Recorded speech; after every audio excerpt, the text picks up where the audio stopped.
ಸಹೋದರಿ ಹೇಳಿದ್ರು, ಅವ್ರಿಗೆ ಅಭಾಷಣ ಆದಾಗ, ಬ್ಲೀಡಿಂಗ್ ಪ್ರಾಬ್ಲಮ್ ಆದಾಗ ದೇವರು ಸಹಾಯ ಮಾಡಿದ್ರು. ನರಗಳ ಬಲಹೀನತೆ ಇದ್ದಾಗ ಡಾಕ್ಟರ್ಗಳು ಆಗಲ್ಲ ಅಂದಾಗ ಸಹಾಯ ಮಾಡಿದ್ರು ಅಂತೇಳಿ.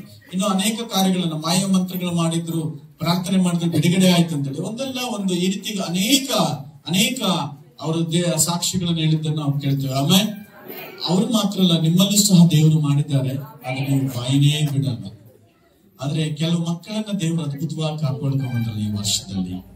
ಬಸ್ಸಿಂದ ಬಿಡುಗಡೆ ಆಗಿದ್ದರು, ಬಸ್ಸಲ್ಲಿ ಆಕ್ಸಿಡೆಂಟ್ ಆದಾಗ ಅವ್ರ ಮಕ್ಕಳಿಗೆ ಏನೂ ಆಗದಾಗೆ ಅದ್ಭುತವಾಗಿ ಕಾಪಾಡ್ಕೊಂಡ್ಬಂದ್ರೆ ಸಹ ನೋಡ್ತೀವಿ. ಆಮೇಲೆ ಈ ದಿನ ನಾವು ಕೃತಜ್ಞತೆ ಉಳ್ಳವರಾಗಿರಬೇಕು, ಕರ್ತನೆಗಾಗಿ ಜೀವಿಸಬೇಕು. Hallelujah, hallelujah.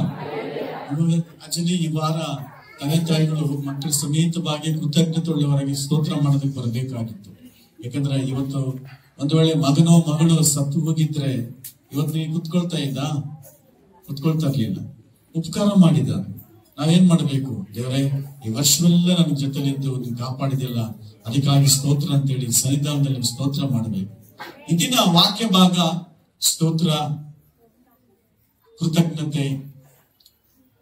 ಆ ಸ್ತೋತ್ರ ಮತ್ತು ಕೃತಜ್ಞತೆಯಿಂದ ಎಂತೆಂತ ಕಷ್ಟಗಳಲ್ಲಿ ದೇವರು ಅದ್ಭುತ ಮಾಡ್ತಾರೆ, ಸಹಾಯ ಮಾಡ್ತಾರೆ ಅನ್ನೋದನ್ನ ನಾವು ವಾಕ್ಯದ ಮುಖಾಂತರ ಮಾಡೋಣ.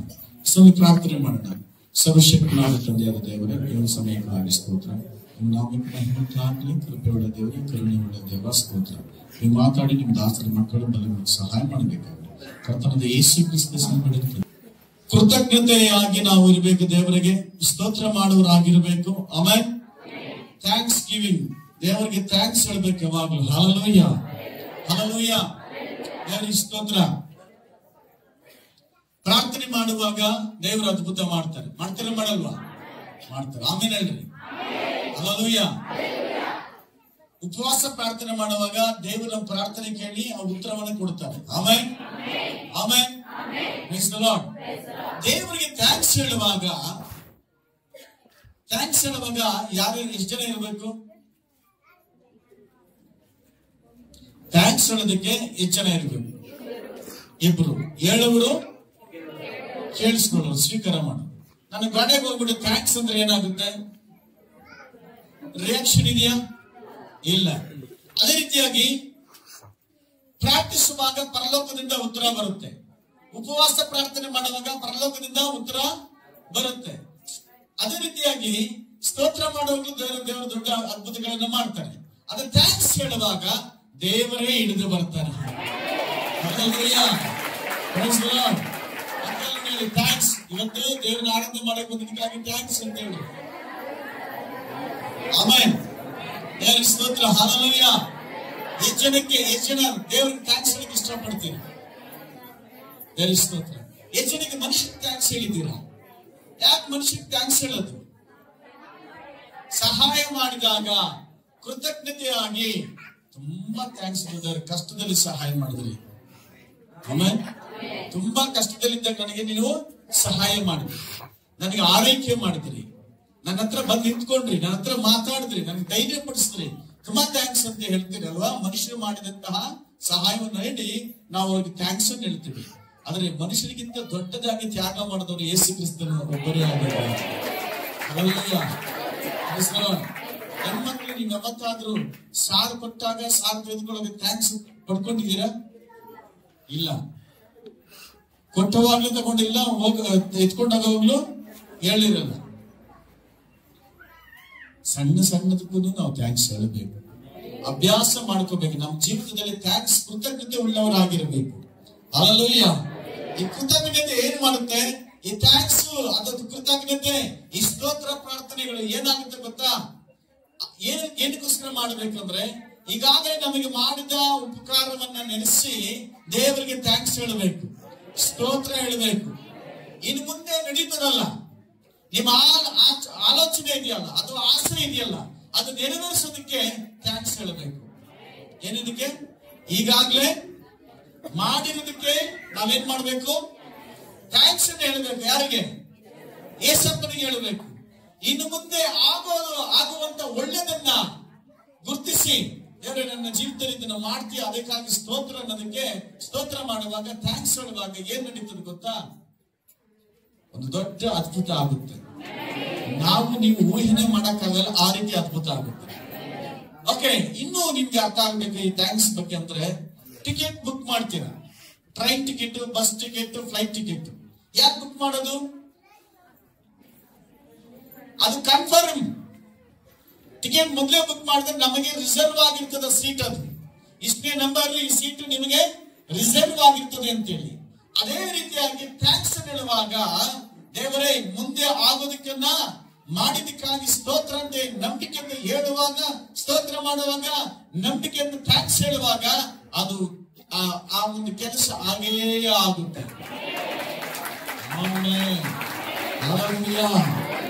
ಜನ ನಂಬ್ತೀರ? ನಾವು ಕೃತಜ್ಞತೆ ಉಳ್ಳವರಾಗಿರಬೇಕು. ಪರಲೋಕದಲ್ಲಿ ಅನೇಕ ದೇವದೂತರು ದೇವರನ್ನ ಆರಾಧನೆ ಮಾಡ್ತಾರೆ, ಸ್ತೋತ್ರ ಮಾಡ್ತಾರೆ. ಇನ್ನು ದೇವದೂತರುಗಳು ಬೇರೆ ಬೇರೆ ಕೆಲಸದಲ್ಲಿ ಬ್ಯುಸಿ ಆಗಿರ್ತಾರೆ. ಕೆಲ ದೇವದೂತರುಗಳು ಯಾವುದೇ ಅಪಾಯ ಆಗದ ಹಾಗೆ ಅವರನ್ನ ಕಾಪಾಡುತ್ತಾರೆ. ಸೈತನ್ನ ಮುಟ್ಟದ ಹಾಗೆ ಕಾಪಾಡ್ತಾರೆ. ಮಂತ್ರಶಕ್ತಿಗಳು ಹಾಕುವಾಗ ಅದನ್ನ ಮುಟ್ಟದ ಹಾಗೆ ಕಾಪಾಡ್ತಾರೆ. ಒಬ್ಬೊಬ್ಬರು ಒಂದೊಂದು ಕೆಲಸವನ್ನು ಮಾಡ್ತಾರೆ. ಅದರಲ್ಲಿ ಕೃತಜ್ಞತೆ ಎಂಬ ಒಂದು ರೂಮ್ ಇದ್ದಾಗ ಆ ರೂಮ್ ಅಲ್ಲಿ ಕೃತಜ್ಞತೆ ಕಡಿಮೆಯಾಗಿ ಹೋಗಿರ್ತದೆ. ಪ್ರಾರ್ಥನೆ, ಕಣ್ಣೀರು ಪ್ರಾರ್ಥನೆ ಇದೆ, ಮತ್ತೆ ಬೇರೆ ಪ್ರಾರ್ಥನೆ, ಉಪವಾಸ ಪ್ರಾರ್ಥನೆ ಇದೆ, ಮಾಮೂಲಿ ಪ್ರಾರ್ಥನೆ ಇದೆ, ಬಿಡುಗಡೆ ಪ್ರಾರ್ಥನೆ ಇದೆ, ಮಾಡ್ತಾ ಇರ್ತಾರೆ. ಅದ್ರ ಕೃತಜ್ಞ ಪ್ರಾರ್ಥನೆಯಲ್ಲಿ ಬಂದಾಗ ದೇವದೂತರು ತುಂಬಾ ನಿರಾಸೆದಿರ್ತಾರೆ.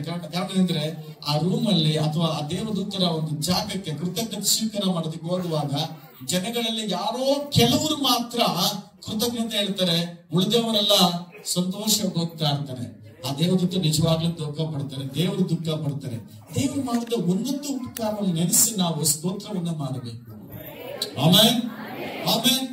ಇಲ್ಲಿಂದ ಇಲ್ಲಿಂದ ಹೇಳುವಾಗ ಪ್ರತಿಯೊಬ್ಬರಿಗೂ ದೇವರು ಒಂದಲ್ಲ ಒಂದು ರೀತಿ ದೇವರು ಅದ್ಭುತ ಮಾಡಿದ್ದಾರೆ. ಆ ಅದ್ಭುತ ಮಾಡಿದಾಗ ನಾವು ಅದಕ್ಕೆ ಪ್ರತಿಫಲವಾಗಿ ನಾವು ಏನ್ ಮಾಡಬೇಕು? ಸ್ತೋತ್ರವನ್ನ ಮಾಡಬೇಕು, ಥ್ಯಾಂಕ್ಸ್ ಅನ್ನು ಹೇಳಬೇಕು. ಥ್ಯಾಂಕ್ಸ್ ಅನ್ನು ಹೇಳುವಾಗ, ಸ್ತೋತ್ರವನ್ನು ಮಾಡುವಾಗ ಈಗಾಗಿರೋದು ಮಾತ್ರ ಅಲ್ಲ, ಇನ್ನು ಮುಂದೇನೂ ಜಾಸ್ತಿ ಆಗುತ್ತೆ. ನೀವು ಮನುಷ್ಯ ಯಾರಾದ್ರೂ ನಿಮ್ಗೆ ಹೆಲ್ಪ್ ಮಾಡಿದ್ರೆ ಅವ್ರು ನಿಮ್ಗೆ ಥ್ಯಾಂಕ್ಸ್ ಹೇಳುವಾಗ, ಇನ್ನೊಂದ್ಸತಿ ಕೇಳುವಾಗ ನಿಮ್ಗೆ ಅವ್ರು ಸಹಾಯ ಮಾಡ್ತಾರೆ. ನೀನ್ ಥ್ಯಾಂಕ್ಸ್ ಹೇಳಿದೆ ನಿಮ್ ಪಾಡಿ ನಾವು ಕೊಡು ಅಂತೇಳಿ ಹಂಗ ಹೋದ್ರೆ ಇನ್ನೊಂದ್ಸತಿ ಕೇಳುವಾಗ ನಮ್ಮ ಹತ್ರ ಇಲ್ಲ ಅಂತಾರೆ. ಕಾರಣ ಏನಂದ್ರೆ ನೀನ್ ತೆಗೆದುಕೊಳ್ಳೋದಕ್ಕೆ ಏನಿಲ್ಲ, ಕೃತಜ್ಞತೆ ಇಲ್ಲ, ಥ್ಯಾಂಕ್ಸ್ ಹೇಳುವಂತ ಸ್ವಭಾವ ಇಲ್ಲ. ಆದ್ರೆ ಥ್ಯಾಂಕ್ಸ್ ಅನ್ನೋದು ಎರಡು ವ್ಯಕ್ತಿಗಳ ಸಂಬಂಧವನ್ನು ಸ್ಟ್ರಾಂಗ್ ಮಾಡುತ್ತೆ. ನಿಸ್ವಾರ್ಥದಿಂದ ತ್ಯಾಗವನ್ನ ಎದುರು ನೋಡ್ತೀವಿ ಅಲ್ಲಿ. ಥ್ಯಾಂಕ್ಸ್ ಅಲ್ಲಿ ಕೃತಜ್ಞತೆ ಇರ್ತದೆ, ಥ್ಯಾಂಕ್ಸ್ ಅಲ್ಲಿ ತ್ಯಾಗ ಇರುತ್ತೆ, ಪ್ರೀತಿ ಇರ್ತದೆ, ಐಕ್ಯತೆ ತುಂಬಲ್ಪಟ್ಟಿರ್ತದೆ ಥ್ಯಾಂಕ್ಸ್ ಅಲ್ಲಿ. ಹಲ್ಲೆಲೂಯಾ. ಯೇಸುವಿಗೆ ಥ್ಯಾಂಕ್ಸ್ ಹೇಳೋಣ. ನನ್ನನ್ನ, ನನ್ನ ಕುಟುಂಬವನ್ನ ಈ ವರ್ಷ ಕಾಪಾಡಿದ್ದೆ, ಅದಕ್ಕೆ ಆಗಿಸ್ಬೇಕು. ಇಲ್ಲಿವರೆಗೆ ಯಾರಿಗೂ ಕಷ್ಟ ಇಲ್ವಾ? ಇದೆಯಾ ಇಲ್ವಾ? ಇದೆ. ಯಾರಿಗೂ ಕಾಯಿಲೆ ಬಂದಿಲ್ವಾ? ಯಾರಿಗೂ ಅವಮಾನ ಆಗಿಲ್ವಾ? ಯಾರಿಗೂ ನಷ್ಟ ಆಗ್ಲಿಲ್ವಾ? ಆಗಿದೆ. ಆದ್ರೆ ಗಮನಿಸಿರಿ, ಕಾಯಿಲೆ ಇದ್ರೂ ಸಹ ನೀವು ಬದುಕಿದ್ದೀವಿ. ನಮ್ಗೆ ಸಾಲ, ಸಂಕಷ್ಟ, ನೋವುಗಳು ಬಂದರೂ ಸಹ ಎಷ್ಟೋ ಜನ ಆತ್ಮಹತ್ಯೆ ಮಾಡ್ಕೊಂಡಿದ್ದಾರೆ. ಆದ್ರೆ ನಾವು ಇವತ್ತು ಜೀವಂತವಾಗಿದ್ದೇವೆ. Hallelujah. Praise the Lord, praise the Lord. ಎಷ್ಟೋ ಜನ ಸಣ್ಣ ಸಣ್ಣ ವಿಷಯಗಳಿಗೆ ಅವರು ಜೀವಿತಗಳನ್ನು ಮುಗಿಸ್ತಾ ಹೋಗ್ತಾರೆ. ಕಾಯಿಲೆಗಳು ಬಂದು ಸತ್ತು ಹೋಗಿದ್ದಾರೆ. ನಾವು ಕಾಯಿಲೆ ಬಂದಿತ್ತು, ಕಾಯಿಲೆ ಇತ್ತು, ಆದ್ರೂ ನಾವು ಬದುಕಿದ್ದೀವಿ. ಕಾರಣ ಏನು? ಹೇಳಿ, ಯೇಸಪ್ಪನ ಕೃಪೆ, ಯೇಸುವೇ ಸ್ತೋತ್ರ, ಯೇಸುವೇ ವಂದನೆ, ಯೇಸುವೇ ಆರಾಧನೆ. ಯೇಸುವೇ ಕಣ್ಣು ತೆಗಿಬೇಕಲ್ಲ, ಯಾರ ಕಣ್ಣು ಮುಚ್ಚಬೇಡ್ರಿ. ಯೇಸುವೇ ನನ್ನನ್ನ, ನನ್ನ ಕುಟುಂಬವನ್ನ ಈ ವರ್ಷವೆಲ್ಲ ಕಾಪಾಡಿದ್ದಕ್ಕಾಗಿ ಸ್ತೋತ್ರ. ಕೆಳಕನ ಕೈಗೆ ಸಿಗದ ಹಾಗೆ ನನ್ನನ್ನ, ನನ್ನ ಕುಟುಂಬವನ್ನ ನಿಮ್ಮ ರಕ್ತದಲ್ಲಿ ಮರೆ ಮಾಡಿಕೊಂಡಿದ್ದಕ್ಕಾಗಿ ಸ್ತೋತ್ರ. ಇನ್ನು ಬರುವ ವರ್ಷಗಳಲ್ಲಿ ನಮ್ಮನ್ನ ಇನ್ನೂ ಹೆಚ್ಚಾಗಿ ಆಶೀರ್ವಾದ ಮಾಡುತ್ತಾ ವಿಶೇಷ ರಕ್ಷಣೆಯಿಂದ ನಮ್ಮನ್ನ ಕಾಪಾಡಿದ್ದಕ್ಕಾಗಿ ಸ್ತೋತ್ರ. ಆಮೆನ್. Praise the Lord. ಅಪೊಸ್ತಲನಾದ ಪೌಲನು ಥೆಸಲೋನಿಕೆ ಪತ್ರಿಕೆಯಲ್ಲಿ ಈ ರೀತಿಯಾಗಿ ಬರೀತಾರೆ. 5ನೇ ಅಧ್ಯಾಯ 16ರಿಂದ 18 ವಾಕ್ಯ ಓದಿ. ಮೊದಲನೇ ಥೆಸಲೋನಿಕೆ ಪತ್ರಿಕೆಯಲ್ಲಿ 5ನೇ ಅಧ್ಯಾಯ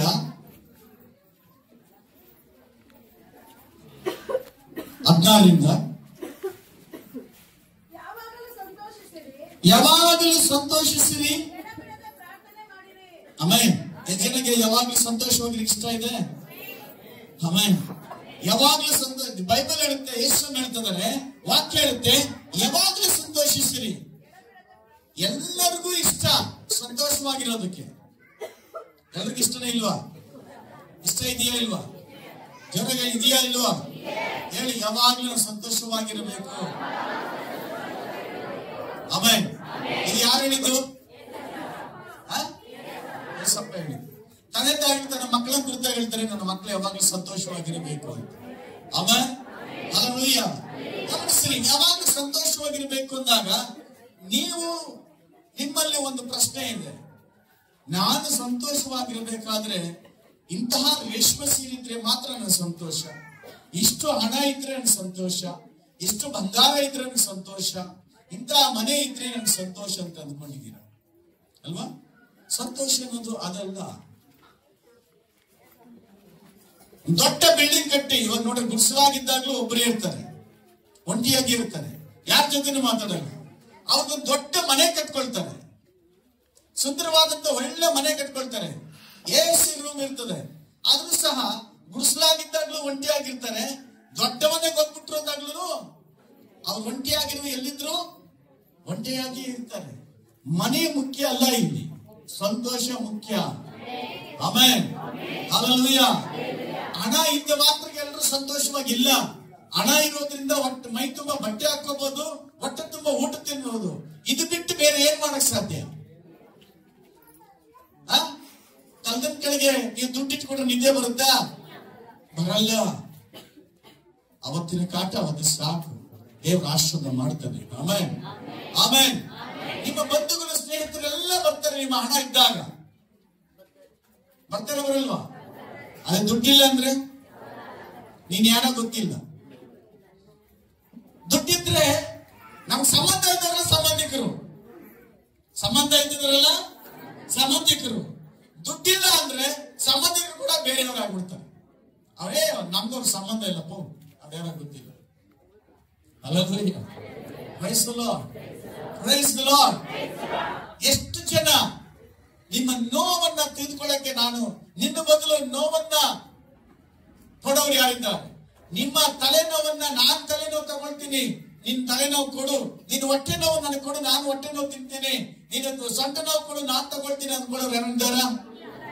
ನಮ್ಮ ಹಣದಲ್ಲಿ ಸುಖವಾಗಿ ಅನುಭವಿಸಬಹುದು, ನಮ್ಮ ಆಸ್ತಿಯನ್ನು ಅನುಭವಿಸಬಹುದು, ನಮ್ಮ ಗಾಡಿನ ಓಡಿಸಬಹುದು. ಆಮೆನ್. ಆಮೆನ್. ಹಲ್ಲೆಲೂಯಾ. ಗಾಡಿ ಓಡಿಸ್ತೀವಿ, ನಾವು ಗಾಡಿ ಓಡಿಸ್ತೀವಿ. 2 ವೀಲರ್ ಅಲ್ಲಿ 1 ಲಕ್ಷ ಕೊಟ್ರು ಗಾಡಿ ಇದೆ, 5 ಲಕ್ಷ ಕೊಟ್ರು ಗಾಡಿ ಇದೆ, 1 ಕೋಟಿ ಕೊಟ್ರು ಗಾಡಿ ಇದೆ. ಅದ್ರಲ್ಲಿ ಏನು ಬದಲಾವಣೆ ಇದೆಯಾ? ಇಲ್ಲ. ಮಾಸ್ತಿಂದ ಮಾಲೂರು ರೋಡ್ ಚೇಂಜ್ ಆಗುತ್ತಾ? ಕಿಲೋಮೀಟರ್ ಎಷ್ಟಿದೆಯೋ ಅಷ್ಟೇ ಇದೆ. ಚೇಂಜ್ ಆಗುತ್ತಾ? ಚೇಂಜ್ ಆಗಲ್ಲ. ಅದೆಷ್ಟಿದೆಯೋ ಅಷ್ಟೇ. ಯಾವ ಗಾಡಿಯಲ್ಲಿದ್ರು ಹೋಗ್ಬೋದು. ದುಡ್ಡು ಕೊಟ್ಟಿದ್ದೀವಿ ಅಂತೇಳಿ ಒಂದು ಕೋಟಿ ರೂಪಾಯಿ ಕೊಟ್ಟಿದ್ದೀನಪ್ಪ, ನಾನು ಕಾರ್ ತಗೊಂಡಿದ್ದೀನಿ, ರೋಡ್ ಚಿಕ್ಕದು ಮಾಡಿಬಿಡ್ರಿ ಅಂದ್ರೆ ಆಗುತ್ತಾ? ಕಿಲೋಮೀಟರ್ ಕಡಿಮೆ ಮಾಡಿದ್ರೆ ಆಗುತ್ತಾ? ಆಗೋ ಚಾನ್ಸೇ ಇಲ್ಲ. ಆಮೆನ್. ಅದೇ ರೀತಿಯಾಗಿ ನಮ್ಮ ಹತ್ರ ಹಣ ಇದೆ, ಐಶ್ವರ್ಯ ಇದೆ, ಸಕಲ ಇದೆ, ಆದ್ರೆ ಅದನ್ನ ಅನುಭವಿಸಿದ ಜನ ಇದ್ದಾರೆ ಹೊರತು ನಮ್ಮ ನೋವನ್ನು ತೆಗೆದುಕೊಳ್ಳಕ್ಕೆ ಯಾರು ಬರಲ್ಲ. ಯಾರು ತಗೊಂಡೋಗಕ್ಕಾಗುತ್ತಾ? ನಮ್ಮ ನೋವು ನಾವೇ ಅನುಭವಿಸ್ಬೇಕು, ನಮ್ಮ ಕಷ್ಟವನ್ನ ನಾವೇ ಅನುಭವಿಸ್ಬೇಕು. ಆದ್ರೆ ಒಬ್ಬರು ಮಾತ್ರ ಬರ್ತಾರೆ, ಅವರು ಯೇಸು ಕ್ರಿಸ್ತನಾಗಿದ್ದಾರೆ.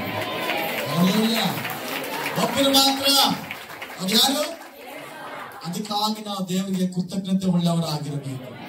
ಜನ ಬದಲಾವಣೆ ಆದ್ರೂ ದೇವರ ಬದಲಾವಣೆ ಆಗಲ್ಲ. ಆಸ್ತಿ ಪಾಸ್ತಿ ನಮ್ಮ ಬಿಟ್ಟು ಹೋದ್ರೆ ಯೇಸು ಕ್ರಿಸ್ತನ ಬಿಟ್ಟು ಹೋಗೋದಿಲ್ಲ. Hallelujah. Hallelujah. Praise the Lord. ಯಾವಾಗಲೂ ಸಂತೋಷಿಸಿರಿ, ಎಡಬಿಡದೆ ಪ್ರಾರ್ಥನೆ ಮಾಡ್ರಿ. ಎಲ್ಲದರಲ್ಲಿ ಕೃತಜ್ಞ ಸ್ತುತಿ ಮಾಡಬೇಕಂತೆ ಇದು ದೇವರ ಚಿತ್ತವಾಗಿದೆ. ಎಲ್ಲದರಲ್ಲಿ ಕೃತಜ್ಞತೆ ಉಳ್ಳವರಾಗಿರ್ಬೇಕು. ಥ್ಯಾಂಕ್ಸ್ ಹೇಳ್ಬೇಕು ದೇವರಿಗೆ. ಎಷ್ಟು ಜನ ದೇವ್ರೆ ಇಂಥ ಒಳ್ಳೆ ತಂದೆಯನ್ನು ಕೊಟ್ಟಿದ್ದಕ್ಕಾಗಿ ಸ್ತೋತ್ರ ಅಂತ ಹೇಳಿದ್ದೀರಾ? ನಿಮ್ಮಪ್ಪ ಕುರಿತಾಗಿ ಹೇಳಲ್ಲ? ಹೇಳ್ರಿ, ಅಪ್ಪ ಎಸಪ್ಪ ನನಗೆ ಒಳ್ಳೆ ತಂದೆ ತಾಯಿ ಕೊಟ್ಟಿದ್ದಕ್ಕಾಗಿ ಸ್ತೋತ್ರ ಅಂದ್ರೆ. ಅಮ್ಮ ಈ ಕಡೆ ನೋಡ್ರಿ, ಈ ಕಡೆ ನೋಡ್ರಿ, ಶಾಪಗ್ರಸ್ತರಾಗ್ಬೇಡ್ರಿ, ಸ್ತೋತ್ರ ಮಾಡ್ರಿ. ಹಲ್ಲೆಲೂಯ. ಎಲ್ಲಿದ್ರು ದೇವರನ್ನು ಧ್ಯಾನಿಸಬೇಕು ಹೊರತು ನಿಮ್ಮ ಜೀವಿತ ಕಟ್ಕೋಬೇಕು. ನಾಶನ ಕಡೆ ಹೋಗ್ಬಾರ್ದು. ಒಂದೊಂದು ನಿಮಿಷ ನೋಡ್ತಾ ಇದ್ರೆ ನಾಶನ ಕಡೆ ಹೋಗ್ತಾ ಇದ್ರೆ ಅನಿಸ್ತಾ ಇದ್ದಕ್ಕೆ ನಾವು ಕೃತಜ್ಞತೆ ಉಳ್ಳವರಾಗಿರಬೇಕು. Hallelujah, hallelujah, praise the Lord. ಹೆಚ್ಚಿನ ಮತ್ತೆ ನನಗೆ ಇಂಥ ತಂದೆ ತಾಯಿ ಇದ್ರೆ, ಒಂದು ಅವಕಾಶ ಸಿಕ್ಕಿದ್ರೆ ಇಂಥ ತಂದೆ ತಾಯಿಗಳೇ ಬೇಕು ಅಂತ ಹೇಳ್ತೀರಾ? 4-5 ಜನ ಅಲ್ವಾ? ಉಳಿದವರಿಗೆ ನಾನು ಯಾಕೆ ಹುಡ್ತಪ್ಪ ಇವ್ರ ಹೊಟ್ಟೆಯಲ್ಲಿ ಅಂತ ಅನಿಸುತ್ತೆ. ಎಷ್ಟು ಜನಕ್ಕೆ ನನಗೆ ಒಳ್ಳೆ ಮಕ್ಕಳು ಕೊಟ್ಟಿದ್ರೆ ಅದಕ್ಕಾಗಿ ದೇವರ ಸ್ತೋತ್ರ ಅಂತ ಹೇಳ್ತೀನಿ. ನಾನು ಮಾತ್ರ ಹೇಳ್ತೀನಿ, ನನ್ನ ಮಕ್ಕಳು, 2 ಮಕ್ಕಳು ದೇವರು ನನಗೆ ಕೊಟ್ಟಿದ್ದಕ್ಕಾಗಿ ಸ್ತೋತ್ರ ಅಂತ ಹೇಳ್ತೀನಿ. Hallelujah, praise the Lord. ಎಷ್ಟು ಜನ ಹೇಳ್ತೀರಾ? ಹೇಳಕ್ ಸಾಧ್ಯನಾ? ಎಷ್ಟು ಜನ ಹೇಳ್ತೀರಾ? ಹೇಳ್ರಿ. ದೇವರೇ ಒಳ್ಳೆ ಗಂಡನ ಕೊಟ್ಟಿದ್ದಕ್ಕಾಗಿ ಸ್ತೋತ್ರ, ಒಳ್ಳೆ ಹೆಂಡತಿಯನ್ನು ಕೊಟ್ಟಿದ್ದಕ್ಕಾಗಿ ಸ್ತೋತ್ರ, ಒಳ್ಳೆ ಮಕ್ಕಳನ್ನು ಕೊಟ್ಟಿದ್ದಕ್ಕಾಗಿ ಸ್ತೋತ್ರ, ಒಳ್ಳೆ ಸಭೆ ಕೊಟ್ಟಿದ್ದಕ್ಕಾಗಿ ಸ್ತೋತ್ರ. ಒಳ್ಳೆ ನೀವೇ ಹೇಳ್ಬೇಕಂತ ನಾನು ಹೇಳ. Amen, amen, hallelujah. ನಾವು ಕೃತಜ್ಞತೆ ಉಳ್ಳವರಾಗಿರಬೇಕು. ಯಾರಿಗೆ? ದೇವರಿಗೆ. ದೇವರಿಗೆ ಸ್ತೋತ್ರ ಮಾಡಬೇಕು. ಆಮೆನ್. ಮುಂದೆ ಹೋದ್ರಿ ನೋಡ್ರಿ, ದೇವ್ರ ಚಿತ್ತ ಏನಿದೆ ಅಂತೆ? ದೇವ್ರ ಚಿತ್ತ ಏನಿದೆ?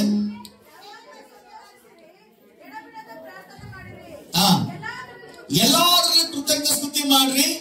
ಇದೇ ನಿಮ್ಮ ವಿಷಯವಾಗಿ ಕ್ರಿಸ್ತ ಯೇಸುವಿನಲ್ಲಿ ತೋರಿ ಬಂದ ದೇವರ ಚಿತ್ತ. ಏನದು ದೇವರ ಚಿತ್ತ? ಏನು? ಕೃತಜ್ಞತೆ ಉಳ್ಳವರಾಗಿರಬೇಕು, ಪ್ರಾರ್ಥನೆ ಮಾಡೋರಾಗಿರ್ಬೇಕು, ಯಾವಾಗ್ಲೂ ಸಂತೋಷ ಪಡುವವರಾಗಿರ್ಬೇಕು. ಕೆಲವರೆಲ್ಲ ಸಂತೋಷ ಅಂದ್ರೆ ಪಾಪ ಮಾಡಿದ್ರಲ್ಲೇ ಸಂತೋಷ ಪಡ್ತಾರೆ. ಅದೆಲ್ಲ ಕುತ್ಕೊಂಡ್ರೆ ಪಾಪ ಮಾಡೋದ್ರಲ್ಲೇ ನಿನ್ ಸಂತೋಷ ಇರುತ್ತೆ. ಬಟ್ ಪಾಪ ನಿನ್ನ ಸಂಪೂರ್ಣ ಆಯುಷ್ಯನ್ನು ಕೊಟ್ಟು ನೀನು ಇರಲ್ಲ, ನುಂಗು ಬಿಡುತ್ತೆ. ಆ ಪಾಪದಿಂದ ಬರೋ ಸಂಬಳ ಯಾವುದು? ಆ ಪಾಪ ನಿನ್ ಸಂತೋಷವನ್ನು ಕಿತ್ಕೊಂಡ್ಬಿಡುತ್ತೆ. ನೀತಿಯಾಗಿರು, ಪರಿಶುದ್ಧರಾಗಿರು. ನೀನು ಎಲ್ಲ ಕುತ್ಕೊಂಡ್ರೆ ಸಂತೋಷವಾಗಿರ್ತೀಯ. ಯಾವಾಗಲೂ ಸಂತೋಷವಾಗಿರೋದು ಕಾರಣ ಏನಂತ ಗೊತ್ತಾ? ನೀನು ನೀತಿಯಾಗಿ ನಿಯತ್ತಾಗಿ ಅಂದ್ರಲ್ಲ, ನೀತಿಯಾಗಿ ನಿಯತ್ತಾಗಿ ಸತ್ಯದಲ್ಲಿ ಇರೋದ್ರಿಂದ ಯಾವ್ದಕ್ಕೂ ಭಯ ಪಡೋ ಅವಶ್ಯಕತೆನೇ ಇಲ್ಲ. ಯಾವ್ದಕ್ಕೂ ನನ್ನ ಜೀವಿತದಲ್ಲಿ ನಾನು ಒಳ್ಳೆಯವನಾಗಿರೋದ್ರಿಂದ, ನನ್ನ ದೇವರು ಒಳ್ಳೆಯವನಾಗಿರೋದ್ರಿಂದ ನನ್ನಲ್ಲಿ ಒಳ್ಳೆಯದೇ ಆಗುತ್ತೆ. ಆಮೇಲೆ ಹೇಳ್ರಿ, ನಾನು ಒಳ್ಳೆಯವನು, ನಾನು ಆರಾಧಿಸೋ ದೇವರು ಒಳ್ಳೆಯವನು, ಅದರಿಂದ ನನಗೆ ಒಳ್ಳೆಯದಾಗುತ್ತೆ. ನನ್ನ ಜೀವಿತ ಒಳ್ಳೆಯದಾಗಿರ್ತದೆ. ಆಮೆನ್. ಅದಕ್ಕಾಗಿ ದೇವರ ಸ್ತೋತ್ರ. ಹಲ್ಲೆಲೂಯ. ಯಾವಾಗಲೂ ಸಂತೋಷವಾಗಿರಬೇಕಾದ್ರೆ, ಯಾವಾಗಲೂ ಒಳ್ಳೆದನ್ನೇ ಯೋಚನೆ ಮಾಡ್ತಾ ಇರಬೇಕು. ಯಾವಾಗಲೂ ಯೇಸು ಕ್ರಿಸ್ತನ ಕುರಿತಾಗಿ ಧ್ಯಾನಿಸಬೇಕು. ಆ ಮಾತುಗಳನ್ನು ಧ್ಯಾನಿಸುವಾಗ ಅದು ಆ ಧ್ಯಾನ, ಆ ಒಂದು ಪ್ರಾರ್ಥನೆ, ಆ ಒಂದು ವಾಕ್ಯದ ಭಾಗ ನಮ್ಮನ್ನ ಒಳ್ಳೆ ಸಂತೋಷವಾಗಿ ಮಾರ್ಪಡಿಸುತ್ತೆ, ನಿರೀಕ್ಷೆಯನ್ನು ಉಂಟು ಮಾಡುತ್ತೆ, ಪ್ರೀತಿಯನ್ನು ಉಂಟು ಮಾಡುತ್ತೆ, ಪರಿಶುದ್ಧತೆಯನ್ನು ಉಂಟು ಮಾಡುತ್ತೆ. ಆಮೆನ್. ಹಲ್ಲೆಲೂಯ. ದೇವರಿಗೆ ಸ್ತೋತ್ರವಾಗಲಿ. ದೇವರ ಚಿತ್ತ ಏನು? ಎಲ್ಲದರಲ್ಲಿ ನಾವು ಕೃತಜ್ಞತೆ ಉಳ್ಳವರಾಗಿರಬೇಕು. ಕೃತಜ್ಞತೆ ಉಳ್ಳವರಾಗಿ ಇರಬೇಕಾದ್ರೆ ನಮಗಿನ್ನೂ ಒಳ್ಳೆಯದಾಗುತ್ತೆ. ನಿಮಗೆ ಇಷ್ಟು ಜನಕ್ಕೆ ಮನೆ ಇದೆಯೋ, ಆ ಮನೆಗೆ ನೀವು ಸ್ತೋತ್ರ ಮಾಡಿದ್ರೆ ದೇವರು ಇನ್ನೊಂದು ಮನೆ ಕೊಡೋಕೆ ಸಾಧ್ಯ. ಈ ಮನೆ ಕೊಟ್ಟಿದ್ದಕ್ಕಾಗಿ ಸ್ತೋತ್ರ ಅಂತ ಹೇಳುವಾಗ ಸುಮಾರು ಜನ ಅದೇನು ಹೇಳೋದೇ ಇಲ್ಲ. ಒಂದು ಗಾಡಿಗಾಗಿ ನೀವು ಸ್ತೋತ್ರ ಮಾಡುವಾಗ ಇನ್ನೊಂದು ಗಾಡಿ ಬರುತ್ತೆ. ಇದ್ಯಾವುದೋ ಒಳ್ಳೆ ಬಿಸ್ನೆಸ್ ಚೆನ್ನಾಗಿದೆಯಲ್ಲ. ಆಮೇಲೆ ಇಲ್ಲದಿರೋದಕ್ಕಾಗಿ ನೀವು ಎದುರು ನೋಡೋ ಅವಶ್ಯಕತೆ ಇಲ್ಲ. ಇರೋದ್ರಲ್ಲಿ ತೃಪ್ತಿಯಾಗಿ ಸ್ತೋತ್ರ ಮಾಡಿ ನೋಡು. ಇಲ್ಲದಿರೋದು ಕೂಡ ನಿನ್ನ ಹತ್ರ ಬಂದು ಸೇರ್ಕೊಂಡ್ಬಿಡುತ್ತೆ. ಆಮೇಲೆ ಹಲ್ಲೆಲೂಯ. ಈ ಸತ್ಯ ತಿಳ್ಕೊಂಡವ್ರು ಹೆಣ್ಣು ಮಕ್ಕಳು ಮನೇಲಿ ಗಲಾಟೆನೇ ಆಗಿಲ್ಲ.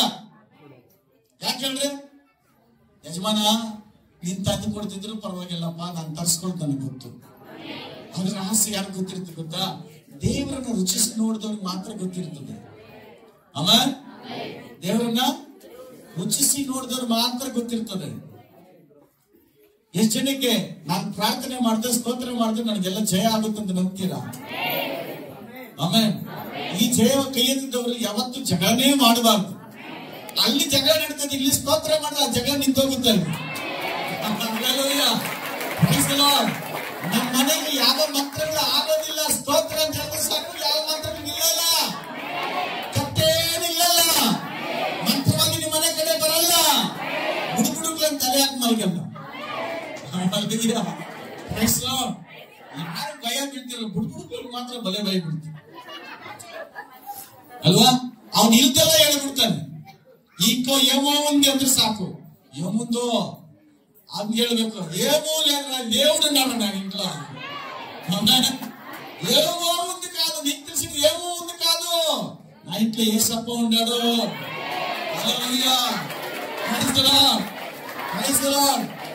ನಿನಗೆ ಆ ಮಾತು ಕೇಳಿದ ತಕ್ಷಣ 5 ಗಂಟೆಗೆ ಬಂದು ಬುಡಬುಡ ಅಂದ ತಕ್ಷಣ ಅವನ್ ಬಂದ ನಿಮ್ ಮನೆ ನೋಡಿ ಏನೋ ಒಂದು ಮಾತುಗಳನ್ನ ಅವಿಶ್ವಾಸನೋ ಭಯನೋ ಇಳಿಸುವಾಗ ನೀವು ಭಯ ಪಡೋ ಅವಶ್ಯಕತೆ ಇಲ್ಲ. ನೀವು ಸ್ವೀಕಾರ ಮಾತ್ರ ಭಯ ಆಗುತ್ತೆ. ನೀವು ಧೈರ್ಯವಾಗಿ ಹೇಳ್ಬೇಕು. ಏನಂತ ಹೇಳಿ, ನನ್ನ ಇಂಟಿ ದೇವರು ಯೇಸು ಪ್ರಭು, ನನ್ನ ಮನೆಯ ದೇವರು ಯೇಸು ಕ್ರಿಸ್ತನಾಗಿದ್ದಾನೆ, ಅದಕ್ಕಾಗಿ ದೇವರು ಸ್ತೋತ್ರ. ಒಂದು ವೇಳೆ ನಿಮ್ಮ ಬಂಧುಗಳು ನಿಮ್ಮ ಕೈ ಬಿಟ್ಟಿರಬಹುದು, ದೊಡ್ಡ ಆಫೀಸರ್ಗಳಾಗಿರ್ಬಹುದು, ಆದ್ರೆ ನಿನ್ನ ಮಕ್ಕಳು ಒಂದು ದೊಡ್ಡ ಆಫೀಸರ್ ಅಂತ ಭಯಪಡಬೇಡಮ್ಮ. ನಿಮ್ಮ ಮಕ್ಕಳು ದೊಡ್ಡವರಾಗಿರ್ತಾರೆ. ಇವತ್ತು ನಿಮ್ಮ ಕಡೆ ನಿಮ್ಮನ್ನು ಯಾರು ನೋಡ್ದಿರಬಹುದು, ನಿನ್ನ ಮಕ್ಕಳೇ ನಿನಗೆ ಆಧಾರವಾಗಿ ನಿಂತ್ಕೊಂಡು ಮೂರ ನೋಡಿ ಹೇಳ್ತಾರೆ, ಇಂತ ಈ ತಾಯಿ ನೋಡು ಗಂಡ ತೀರೋಗ್ಬಿಟ್ಟ, ಆದ್ರೆ ಮಕ್ಕಳು ಚೆನ್ನಾಗಿ ಸಾಕ್ತಿದ್ದಾಳೆ, ಈ ಮಕ್ಕಳು ಒಳ್ಳೆ ಪೊಸಿಷನ್ ಆಗಿ ಕಾರಲ್ಲಿ ಬರ್ತಾ ಇರಬೇಕಾದ್ರೆ ನೀನು ಸ್ತೋತ್ರ ಮಾಡಬೇಕು. ನನ್ನ ಮಕ್ಕಳ ಮುಖಾಂತರ ದೇವರು ನನ್ನನ್ನ ಆಶೀರ್ವಾದ ಮಾಡಿದ್ದಾನೆ. ಹಲ್ಲೆಲೂಯಾ, ಹಲ್ಲೆಲೂಯಾ, ದೇವರ ಸ್ತೋತ್ರವಾಗಲಿ. Amen, amen.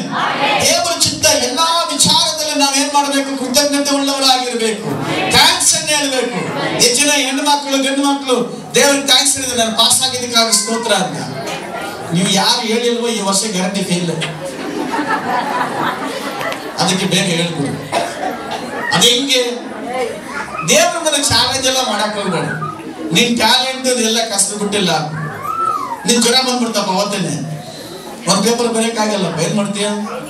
ಕ್ವಶನ್ ಬರೆದ್ಬಿಟ್ಟು ಉತ್ತರ ಬರೋಷ್ಟಕ್ಕೆ ತಲೆ ತಿರುಗಿ ಮಲ್ಕೊಂಡ್ಬಿಡ್ತೀಯ, ಯಾವಾಗ ಏನ್ ಮಾಡ್ತೀಯ ಅಲ್ವಾ? ಇಂಥದ್ದೆಲ್ಲ ಕೂಡ ಆಗುವ ಚಾನ್ಸಸ್ ಇದೆ ಇಲ್ವಾ? ಅದಕ್ಕೆ ನೀವು ಥ್ಯಾಂಕ್ಸ್ ಹೇಳ್ಬಿಟ್ರೆ ಆ ಎಕ್ಸಾಮ್ ಟೈಮ್ಲಿ ಆರೋಗ್ಯವಾಗಿರ್ತೀರ. ಏನಾಗಿರ್ತೀರ? ಬೇಕಾಗ್ಬೇಡವಾ? ಕಾಲೇಜಿಗೆ ಹೋಗೋರು, ಸ್ಕೂಲ್ಗೆ ಹೋಗೋರು ಹೇಳ್ರಿ, ನನ್ನನ್ನು ಪಾಸ್ ಮಾಡಿದಕ್ಕಾಗಿ ಸ್ತೋತ್ರ.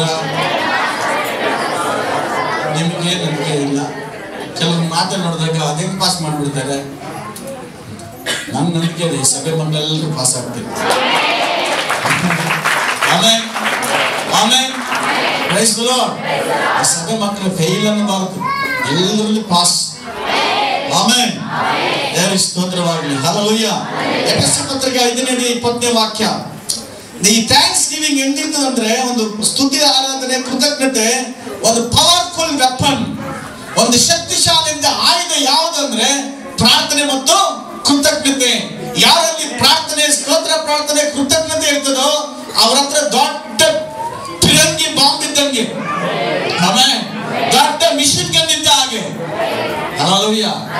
ಯಾರ ಹತ್ರ ಗಣ್ಣಿದ್ರೆ ಅವ್ರಿಗೆ ಭಯನ ಧೈರ್ಯನ?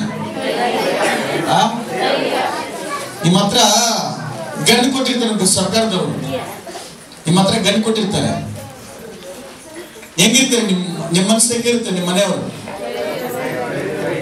ಈಗ ಕೆಲವರು ತೋಟದ ಮನೆಗಳಲ್ಲಿ ಏನಿಕೊಂಡಿರ್ತಾರೆ? ತುಬಾಕಿ ಇಟ್ಕೊಂಡಿರ್ತಾರೆ. ತುಬಾಕಿ ಹುಟ್ಟಿಗೆ ಗೊತ್ತ ನೋಡಿದ್ರಲ್ಲ, ಅದು ಇಟ್ಕೊಂಡಿರ್ತಾರೆ. ಅವ್ರಿಗೊಂದು ಧೈರ್ಯ. ಹುಲಿ ಬಂದ್ರು, ಕಳ್ಳರು ಬಂದ್ರು, ಶೂಟ್ ಮಾಡ್ಬಿಡ್ತೇನೆ. ಕಳ್ಳರು ಕೂಡ ಭಯ, ಒಳ್ಳಿಂಟ್ಲ ಮುಂದೆ ಕಣ್ಣಂದ್ರೆ ಅಪ್ಪ ಒಳ್ಳೆ ತಂಡಿಗೆ ಹೋಗ್ಬಿಡ್ತಾರೆ ಅಲ್ವಾ? ಗಂಡಿನ ಅವನಿಗೆ ಒಂದು ಗತ್ತು, ಅವನು ಸಣ್ಣ ಇರ್ಲಿ, ದಪ್ಪ ಇರ್ಲಿ, ಶಕ್ತಿ ಇರ್ಲಿ, ಶಕ್ತಿ ಇರ್ಲಿ, ಅವನೊಂದು ಧೈರ್ಯ. ಏನ್ ಗೊತ್ತಾ? ಅವನ ಹತ್ರ ಏನಿದೆ? ಗನ್ನಿದೆ. ಆ ಗಣ್ಣಿನ ಮನೆಗೆ ಕಳ್ಳ ಹೋಗ್ತಾನ? ಹೋತಾನ ಹೋತಾನ ಆಮೆನ್. ಅದೇ ರೀತಿಯಾಗಿ ಸ್ತೋತ್ರ, ಪ್ರಾರ್ಥನೆ, ಸ್ತುತಿ, ಆರಾಧನೆ, ಕೃತಜ್ಞತೆ ಇರುವಂತಹ ಯಾವ ಮನೆ ಆಗ್ಲಿ, ವ್ಯಕ್ತಿಗಳಾಗಿದ್ರೆ ಅವ್ರ ವಿರುದ್ಧವಾಗಿ ಯಾವ ಮಂತ್ರಗಳು ಹೋಗೋದಿಲ್ಲ. ಯಾಕಂದ್ರೆ ಸ್ತುತಿ, ಆರಾಧನೆ,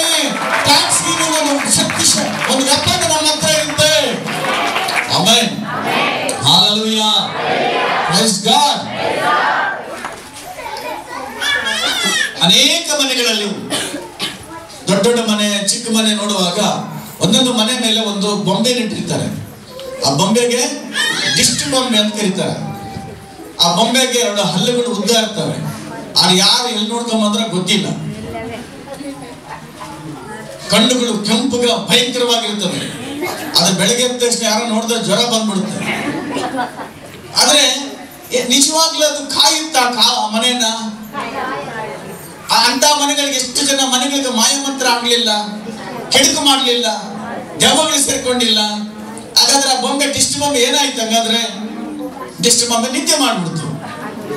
ಆಮೇಲೆ ಆದ್ರೆ ಒಂದು ಮಾತ್ರ, ನಾವು ಡಿಸ್ಟ್ ಬೊಂಬೆ ಇಕ್ಕೋ ಅವಶ್ಯಕತೆ ಇಲ್ಲ. ನಮ್ಮ ಮನೆಯಲ್ಲಿ ಸ್ತುತಿ ಆರಾಧನೆ ಇದ್ರೆ ಸಾಕು, ಅದೇ ದೊಡ್ಡ ಆಯುಧ.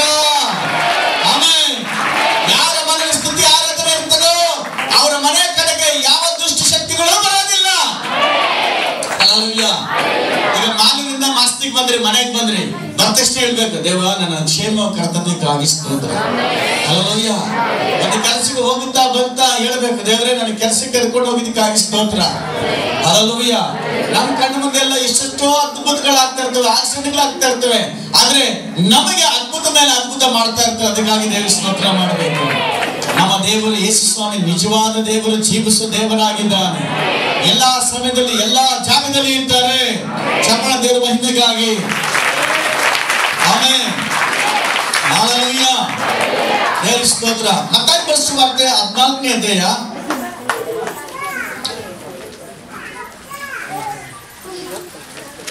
17ರಿಂದ.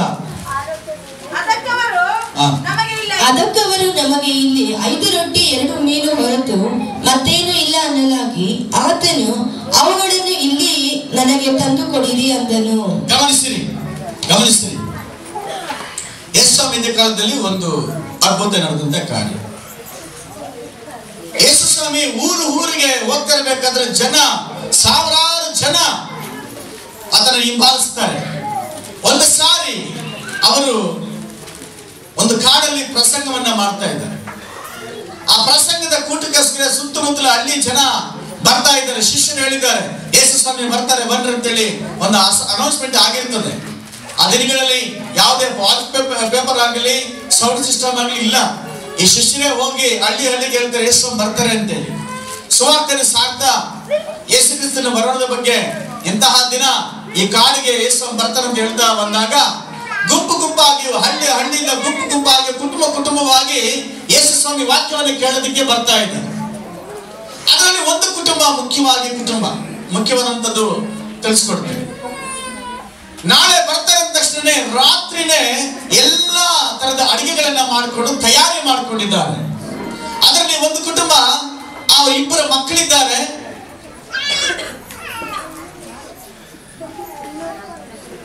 ಮೂರು ಜನ ಮಕ್ಕಳಿದ್ದಾರೆ. ಆ 3 ಜನ ಮಕ್ಕಳು ತಂದೆ ತಾಯಿ. ಆ ಕುಟುಂಬ ಇರ್ಬೇಕಾದ್ರೆ ಅವ್ರ ಮನೆಯಲ್ಲಿ ಮಾತಾಡ್ಕೊಳ್ತಿದ್ರೆ, ನಾವು ನಾಳೆ ಯೇಸು ಸ್ವಾಮಿ ಉಪದೇಶವನ್ನು ಕೇಳಕ್ ಹೋಗ್ಬೇಕು, ಯೇಸು ಸ್ವಾಮಿ ನೋಡೋದಕ್ಕೆ ಹೋಗ್ಬೇಕು, ವಾಕ್ಯನ ಕೇಳಬೇಕು ಅಂತ ಹೇಳಿ ಅವ್ರ ಕಾತುರದಿಂದ ಇದ್ದಾರೆ. ಆ ಗಂಡ ಹೆಂಡತಿ ಮಾತಾಡ್ಕೊಳ್ತಿರ್ಬೇಕಾದ್ರೆ ಆ 3 ಜನ ಮಕ್ಕಳು ಸಹ ಏನ್ ಮಾಡ್ತಾರೆ ಅಂದ್ರೆ, ಅಪ್ಪ ನಾವು ಬರ್ತೀವಿ ಯೇಸುವನ್ನು ನೋಡೋದಕ್ಕೆ. ಆಮೆನ್. ಆ ಮಕ್ಕಳು ಏನ್ ಹೇಳಿದ್ರು, ನಾವು ಸಹ ಬರ್ತೀವಿ ಯೇಸು ಸ್ವಾಮಿ ನೋಡೋದಕ್ಕೆ ಅಂತೇಳಿ ಕೇಳ್ಕೊಳ್ಳುವಾಗ ತಂದೆ ಹೇಳ್ತಾರೆ, ಆಯ್ತು ಹೋಗೋಣ, ಬೇಗ ರೆಡಿ ಆಗ್ಬೇಕು. ರೊಟ್ಟಿಯನ್ನ ಮೀನನ್ನ ಊಟ ಮಾಡೋದಕ್ಕೆ ರೆಡಿ ಮಾಡ್ಕೊಳ್ತಾರೆ. 5 ರೊಟ್ಟಿನ 5 ಜನಕ್ಕೆ. ಅವ್ರ ಮನೇಲಿ ತಂದೆ ತಾಯಿ ಮತ್ತೆ ಮಕ್ಕಳು 3 ಜನ ಸೇರಿ 5 ಜನಕ್ಕೆ 5 ರೊಟ್ಟಿಯನ್ನ 2 ಮೀನನ್ನ ಎತ್ಕೊಂಡು ಅವರು ಮಧ್ಯಾಹ್ನದ ಊಟಕ್ಕೆ ಹೋಗ್ತಾ ಇದ್ದಾರೆ. ಆಮೆನ್. ಹೋಗ್ತಾ ಇರ್ಬೇಕಾದ್ರೆ ಎಲ್ಲಾ ಕಡೆಯಿಂದ ಜನ ಕೂಡಿ ಬರ್ತಾ ಇದ್ದಾರೆ. ಜನಗಳು ವಿಪರೀತ ಜನ ಆ ಕಾಡಲ್ಲಿ ಎಲ್ಲಾ ದಿಕ್ಕಿನಿಂದ ಬರ್ತಿದ್ದಾರೆ. ಯೇಸು ಸ್ವಾಮಿ ಕಲ್ಲಿನ ಮೇಲೆ ಕುತ್ಕೊಂಡು ಪ್ರಸಂಗವನ್ನ ಮಾಡ್ತಿದ್ದಾರೆ. ಪ್ರಸಂಗವನ್ನ ಮಾಡಿ ಮುಗಿದ ಮೇಲೆ ಸಂಜೆ ಆಯ್ತು. ಶಿಷ್ಯರು ಬಂದು ಕೇಳ್ತಾರೆ, ಸ್ವಾಮಿ ಸಾಯಂಕಾಲ ಆಗ್ಬಿಡ್ತು, ಅದು ಊಟ ಟೈಮ್ ಆಯ್ತು, ಅವ್ರನ್ನ ಬಿಟ್ರೆ ಹೋಗಿ ಆ ಬೇರೆ ಹಳ್ಳಿಗಳಲ್ಲಿ ಹೋಗಿ ಅವ್ರ ಊಟವನ್ನು ತಯಾರು ಮಾಡ್ಕೊಳ್ತಾರೆ ಅಂತ ಕೇಳುವಾಗ ಯೇಸು ಹೇಳ್ತಾರೆ, ಇಲ್ಲ, ಊಟವನ್ನು ನೀವೇ ಕೊಡ್ರಿ ಅಂತ ಹೇಳ್ತಾರೆ. ಆಮೇಲೆ ಊಟವನ್ನ ನೀವೇ ಕೊಡ್ರಿ. ಎಲ್ಲಿಂದ ತರೋದು ಊಟ? ಇಷ್ಟು ಜನ ಬರ್ತಾರೆ ಅಂತ ಗೊತ್ತಿಲ್ಲ. ಗೊತ್ತಿದ್ರೆ ತಯಾರು ಮಾಡ್ಬೋದು, ರೆಡಿ ಮಾಡ್ಬೋದಾಗಿತ್ತು. ಸುಮಾರು ಗಂಡಸರು ಮಾತ್ರ 5,000 ಜನ ಇದ್ದಾರೆ. ಎಷ್ಟು ಜನ? 5,000 ಜನ. ಇನ್ನ ಹೆಂಡತಿ ಮಕ್ಕಳು ಎಲ್ಲ ಸೇರ್ಕೊಂಡ್ರೆ ಹೆಚ್ಚು ಕಮ್ಮಿ 20,000 ಜನ ಆಗ್ತಾರೆ. ಎಷ್ಟು ಸಾವಿರ ಜನ? ಬರೀ ಗಂಡಸರು ಮಾತ್ರ 5,000 ಜನ. ಹೆಂಡತಿ ಮಕ್ಕಳೆಲ್ಲ ಲೆಕ್ಕ ಹಾಕೊಂಡ್ರೆ ಎಷ್ಟು ಜನ ಆಗ್ತಾರೆ? 20,000 ಜನ ಆಗಬಹುದು. ಈ 20,000 ಜನಕ್ಕೆ ಊಟ ಕೊಡಬೇಕಾದ್ರೆ ತುಂಬಾ ಕಷ್ಟ. ಆದ್ರೆ ಆ ಜಾಗದಲ್ಲಿ ಮಾತಾಡ್ತಿರ್ಬೇಕಾದ್ರೆ ಯೇಸುವನ್ನು ನೋಡಬೇಕಂತ ಬಂದಂತ ಕುಟುಂಬ ಯೇಸುವಿನ ಪಾದದಲ್ಲಿ ಕುತ್ಕೊಂಡಿದ್ದಾರೆ, ವಾಕ್ಯವನ್ನು ಕೇಳ್ತಿದ್ದಾರೆ. ಊಟವನ್ನು ಕೊಡ್ರಿ ಅಂದಾಗ ಊಟ ಇರೋದಿಲ್ಲ. ಯೇಸು ಹೇಳಿದ್ರೆ ನಿಮ್ಮ ಹತ್ರ ಏನಿದೆ ಅಂತ ಕೇಳುವಾಗ ಈಗ ಒಬ್ಬ ಹುಡುಗಿನ ಹತ್ರ 5 ರೊಟ್ಟಿ 2 ಮೀನಿದೆ ಅಂತ ಹೇಳ್ತಾರೆ. ಹಾಗಾದ್ರೆ 55 ಜನಗಳಾಗಿ ಕೂಡಿಸ್ರಿ, ಹುಲ್ಲುಗಳ ಮೇಲೆ ಅಂತ ಕೂಡಿಸಿ ಯೇಸು ಏನ್ ಮಾಡ್ತಾರೆ? ಆ ವಾಕ್ಯವನ್ನು ಓದ್ರಿ. ಮತ್ತು ಜನರಿಗೆ ಹುಲ್ಲಿನ ಮೇಲೆ ಕೂತುಕೊಳ್ಳುವ ವಾಕ್ಯ. ಅದಕ್ಕವರು ನಮಗೆ ಇಲ್ಲಿ 5 ರೊಟ್ಟಿ 2 ಮೀನು ಹೊರತು ಮತ್ತೇನು ಇಲ್ಲ ಅನ್ನಲಾಗಿ ಆತನು ಅವುಗಳನ್ನು ಇಲ್ಲಿ ನನಗೆ ತಂದು ಕೊಡಿರಿ ಅಂದನು. ಮತ್ತು ಜನರಿಗೆ ಹುಲ್ಲಿನ ಮೇಲೆ ಕೂತುಕೊಳ್ಳುವುದಕ್ಕೆ ಹೇಳಿ ಆ 5 ರೊಟ್ಟಿ 2 ಮೀನುಗಳನ್ನು ತಕ್ಕೊಂಡು 5 ರೊಟ್ಟಿ 2 ಮೀನನ್ನು ತೆಗೆದುಕೊಂಡು ಆಕಾಶದ ಕಡೆಗೆ ನೋಡಿ ದೇವರಿಗೆ ಸ್ತೋತ್ರ ಮಾಡಿ ರೊಟ್ಟಿಗಳನ್ನು ಮುರಿದು ಶಿಷ್ಯರ ಕೈಗೆ ಕೊಟ್ಟರು. ಶಿಷ್ಯರು ಜನರ ಗುಂಪಿಗೆ ಕೊಟ್ಟರು. ಅವರೆಲ್ಲರೂ ಊಟ ಮಾಡಿ ತೃಪ್ತಿಯಾದರು. ಮಿಕ್ಕ ತುಂಡುಗಳನ್ನು ಕೂಡಿಸಲಾಗಿ 12 ಪುಟ್ಟಿ ತುಂಬಿತು. ಇನ್ನು ಊಟ ಮಾಡಿ ಇಷ್ಟು ಜನ ತಿಂದು ಎಷ್ಟು ಉಳಿದಿತ್ತು? 12 ಪುಟ್ಟಿ ಉಳಿದಿತ್ತಂತೆ. ಆಮೇಲೆ ಊಟ ಮಾಡಿದವರು ಹೆಂಗಸರು ಮಕ್ಕಳು ಅಲ್ಲದೆ ಮಕ್ಕಳು ಅಲ್ಲದೆ ಗಂಡಸರೇ ಹೆಚ್ಚು ಕಡಿಮೆ 5,000 ಜನ.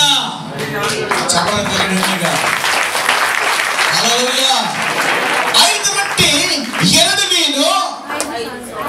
ಗಂಡಸರಿಗೆ ಮಾತ್ರ 5,000 ಜನಕ್ಕೆ ದೇವರು ಊಟ ಕೊಟ್ಟರು.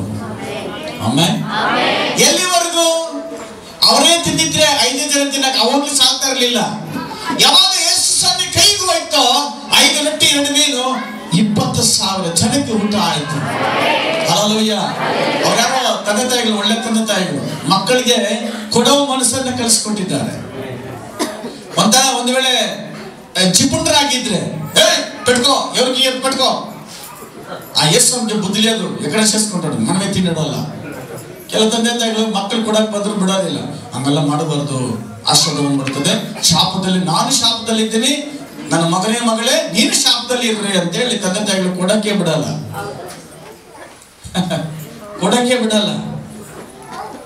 ದರಿದ್ರರಾಗೆ ಇರ್ತಾರೆ. ದುಡ್ಡು ಇಲ್ದಿರ್ಬೋದು, ದುಡ್ಡು ಇರುವಾಗ ಬರುವಾಗ ಯಾವಾಗಂದ್ರೆ ಕೊಡುವಾಗ ಬಿತ್ತುವಾಗ ಅದು ಬಂದು ಸೇರುತ್ತೆ ನಮ್ಗೆ. ಆಮೇನ್. ದುಡ್ಡನ್ನೇ ನಂಬಿಕೊಂಡಿರುವನು ಕೊಡೋದಿಲ್ಲ, ದೇವರು ನಂಬಿಕೊಂಡವನು ಕೊಡ್ತಾನೆ. ಆಮೇನ್. ನೀವು ಯಾರು ನಂಬಿಕೊಂಡಿದ್ದೀರಾ? ಹಲ್ಲೆಲೂಯ. ನಿಮ್ಮಲ್ಲಿ ಏನೇ ಕೊರತೆ ಇರಬಹುದು, ನಿಮ್ಮ ಹತ್ರ ಸ್ವಲ್ಪ ಇರಬಹುದು. ಈಗ ಯೇಸು ಹೇಳಿದ್ರು ಆ ರೊಟ್ಟಿ ತೆಗೆದುಕೊಂಡು ಏನ್ ಮಾಡಿದ್ದು? ಸ್ತೋತ್ರ ಮಾಡಿದ್ದಕ್ಕೆ 5,000 ಜನಕ್ಕೆ ಆ ಊಟ, ಗಂಡಸರಿಗೆ ಊಟ ಆಯ್ತು. ಹೆಂಗಸರೆಲ್ಲ ಸೇರಿ 20,000 ಜನಕ್ಕೆ ಊಟ ಆಯ್ತು. ಆಮೇನ್. ಏನ್ ಮಾಡಿದ್ದಕ್ಕೆ? ಜನಗಳು ಏನ್ ಮಾಡಿದ್ದಕ್ಕೆ? ಸ್ತೋತ್ರ ಮಾಡಿದ್ದಕ್ಕೆ. ಆಮೇನ್. ಹಲ್ಲೆಲೂಯ.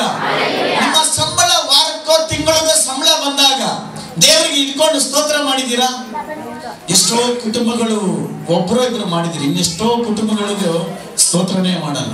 ಬಂದ ಹಣವನ್ನು ಇಟ್ಕೊಂಡು, ಬಂದ ರಾಗಿಯನ್ನ, ಬಂದ ಬೆತ್ತವನ್ನ, ಏನು ಬಂದಿದೆಯೋ ಬೇಳೆ ಎಣ್ಣೆ ಏನು ಬಂದಿದೆಯೋ, ಈ ವಾರದಲ್ಲಿ ಏನ್ ತಗೊಂಡ್ಬಂದಿದೆಯೋ ನಿಮ್ಮ ಮನೆಗೆ, ಅದನ್ನಿಟ್ಟು ಸ್ತೋತ್ರ ಮಾಡಿ ನೋಡ್ರಿ. ನಿಮ್ಮ ಮನೇಲಿ ಯಾವ ಎಣ್ಣೆನ ಕೊರತೆ ಬರಲ್ಲ, ಯಾವ ಹಸಿರು ಕೊರತೆ ಬರಲ್ಲ, ಹಣಕ್ಕೆ ಕೊರತೆ ಬರಲ್ಲ. ಸಮೃದ್ಧಿಯಾಗಿ ದೇವರು ಕೊಡುವಂತನಾಗಿದ್ದಾನೆ. ಹಲ್ಲೆಲೂಯ. ಚಿಕ್ಕ ವಿಷಯ, ನಿಮ್ಮ ಹತ್ರ ಏನಿದೆಯೋ ಅದನ್ನಿಟ್ಟು ಸ್ತೋತ್ರ ಮಾಡ್ರಿ. ನೀನು ನಿನ್ನ ಮಕ್ಕಳು ಸಮೃದ್ಧಿಯಾಗಿರ್ತೀರಾ. ನಿಮ್ಮ ಮನೆ ಸುತ್ತಲೂ ಬರಗಾಲ ಇರಬಹುದು, ದರಿದ್ರರಾಗಿರಬಹುದು, ಆದ್ರೆ ನಿನ್ನ ಮನೆಗೆ ದರಿದ್ರ ಇಲ್ಲ. ಕರ್ತನು ನಿನ್ನನ್ನು ಆಶೀರ್ವಾದ ಮಾಡುವಂತನಾಗಿದ್ದಾನೆ. ಆಮೆನ್. ಆಮೆನ್. ಹಲ್ಲೆಲೂಯ. ಕರ್ತನು ಆಶೀರ್ವಾದ ಮಾಡ್ತಾನೆ. ಸ್ತೋತ್ರ ಮಾಡುವಾಗ ಮಲ್ಟಿಪ್ಲೈ ಆಗುತ್ತೆ. ಊಹೆ ಮಾಡಕ್ ಆಗಲ್ಲ ರೀತಿಯಲ್ಲಿ ಅದ್ಭುತ ಆಗುತ್ತೆ. ಸ್ತೋತ್ರಕ್ಕೆ ಅಷ್ಟು ಬಲ ಇದೆ, ಸ್ತೋತ್ರಕ್ಕೆ ಅಷ್ಟು ಮಹಿಮೆ ಇದೆ. ಆಮೇಲೆ ಜೋಬ್ಗಳನ್ನ ಕಾಸಿದ್ರೆ ಜೋಬ್ ಮೇಲೆ ಕೈ ಇಟ್ಕೊಳ್ರಿ. ನಿಮ್ಮ ಹತ್ರ ಎಲ್ಲೆಲ್ಲಿ ಕಾಸು ಇದೆಯೋ ತಿತ್ತಿದೆಯಾ ತಿತ್ತಿಲ್ಲ, ಎಲ್ಲ ಫೋನ್ ಪೇ ಅಲ್ವಾ? ತಿತ್ತಿಲ್ಲ, ಈಗ ಮೊದಲು ತಿತ್ತಿರ್ತಾ ಇತ್ತು, ಈಗ ತಿತ್ತಿಲ್ಲ, ಎಲ್ಲ ಫೋನ್ ಪೇ ಆಗಿರೋದ್ರಿಂದ ಎಲ್ಲ ಮೊಬೈಲ್ ಮೂಲಕ ಇಟ್ಟು ಪ್ರಾರ್ಥನೆ ಮಾಡಿ, ದೇವರೇ ಏನಂತ ಹೇಳ್ಬೇಕು, ಈ ಹಣ ಕೊಟ್ಟಿದ್ದಕ್ಕಾಗಿ ಸ್ತೋತ್ರ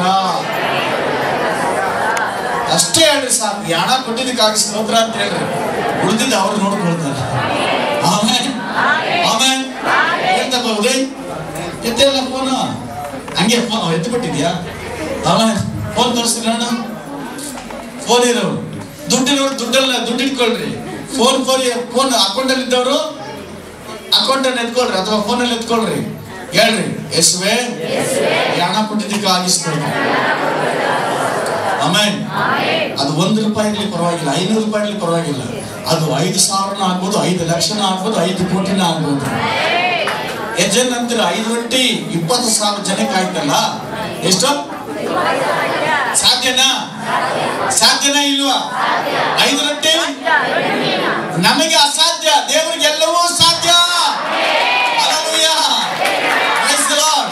ಅವ್ರು ಮಾಡಿದ್ದೇನು? ಯೇಸು ಮಾಡಿದ್ದೇನು? ಅಮ್ಮ ಏನ್ ಮಾಡಿದ್ದು? ಸ್ತೋತ್ರ ಮಾಡಿದ್ರು. ಏನಂತ ಮಾಡಿದ್ರು? ಇದು ಹಣ ಕೊಟ್ಟಿದ್ದಕ್ಕಾಗಿ ಸ್ತೋತ್ರ, ಈ ರೊಟ್ಟಿಗಳಿಗಾಗಿ ಸ್ತೋತ್ರ, ಈ ಮೀನುಗಳಿಗಾಗಿ ಸ್ತೋತ್ರ. 5 ರೊಟ್ಟಿ 2 ಮೀನು 20,000 ಜನ ಊಟ ಮಾಡಿ, ಒಬ್ರು ತಿನ್ಬಿಡ್ತಾರೆ ಅದನ್ನ 5 ರೊಟ್ಟಿನ. ನಮ್ಮ ವಿಜಯವಂತರ ಇದ್ರೆ 5 ರೊಟ್ಟಿಗೆ ಯಾವ ಲೆಕ್ಕಕ್ಕೂ ಇಲ್ಲ, ಲಾಸ್ಟಿಗೆ ಸಾಕು. ಹಲ್ಲೆಲೂಯಾ. ಅನೇಕ ಜನ ಸಾಕ್ಷಿ ಹೇಳ್ತಾರೆ ಅವ್ರ ಬಗ್ಗೆ, ಹಿಂಗ್ ಹೋಗ್ಬರಷ್ಟು ಒಂದು ಬುದ್ಧಿ ಇಲ್ಲ. ಅವ್ರು ಕೊಟ್ಟರ ಹೊಟ್ಟೆಗಾಗಿ ದೇವ್ರಿಗೆ ಸ್ತೋತ್ರ. ಈಗ ಜೀರ್ಣ ಆಗಿದ್ದಕ್ಕೆ ದೇವ್ರ ಸ್ತೋತ್ರ ಮಾಡ್ಬೇಕು ತಾನೆ. ಕೆಲವರಿಗೆ ಜೀರ್ಣನೇ ಆಗಲ್ಲ, ಇಷ್ಟೇ ತಿನ್ನೋದು, ಗುಪ್ಪಚ್ಚಿ ತಿನ್ನೋದು ಅದು 2 ದಿವಸ ಆದ್ರೂ ಜೀರ್ಣ ಆಗ್ತದೆ. ಈ ಅಪ್ಪನ 5 ಜನ ತಿಂತಾನೆ, ಅದು ಹೆಂಗ್ ಜೀರ್ಣ ಆಗ್ತದೆ ಗೊತ್ತಿಲ್ಲ, ಯಾವ ಪ್ಲೇಟ್ ಮಿಷನ್ಸ್ ಇದೆ ಗೊತ್ತಿಲ್ಲ, ಆದ್ರೆ ಆಗಿದ್ದಕ್ಕಾಗಿ ದೇವರಿಗೆ ಸ್ತೋತ್ರ. Amen, praise the Lord. ಅದಕ್ಕೆ ಊಟಕ್ಕೆ ನಾವು ಸ್ತೋತ್ರ ಮಾಡಬೇಕು. ಊಟಕ್ಕೆ ಏನ್ ಮಾಡಬೇಕು? ಸ್ತೋತ್ರ ಮಾಡಬೇಕು. ಎಲ್ಲ ಊಟದಲ್ಲೂ ಈಗ ಸೊಪ್ಪು ಸಾರು ಮುದ್ದೆ ಹಾಕಿದ್ರೆ ಎಷ್ಟೊತ್ತು ಪ್ರೇರ್ ಮಾಡ್ತೀರ? ಸ್ತೋತ್ರ ಮಾಡೋದೇ ಇಲ್ಲ.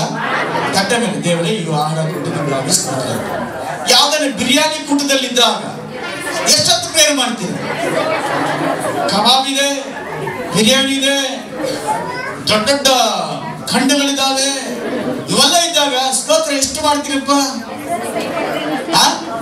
ಸೆಕೆಂಡ್ ಇಲ್ಲ. ಆಮೇನ್ ಇದಕ್ಕೆಲ್ಲ ಆಂಗ್ಲ ಕೂಡ ಇಲ್ಲ. ಅದಕ್ಕೆ ಆ ಊಟಕ್ಕೆ ನಮಸ್ಕಾರ ಮಾಡ್ಕೊಂಡು ತಿನ್ನಾಕ್ತಾರೆ. ಇನ್ನು ಹೊಟ್ಟೆ ನೀವು ಬರ್ದಿರ್ತದ?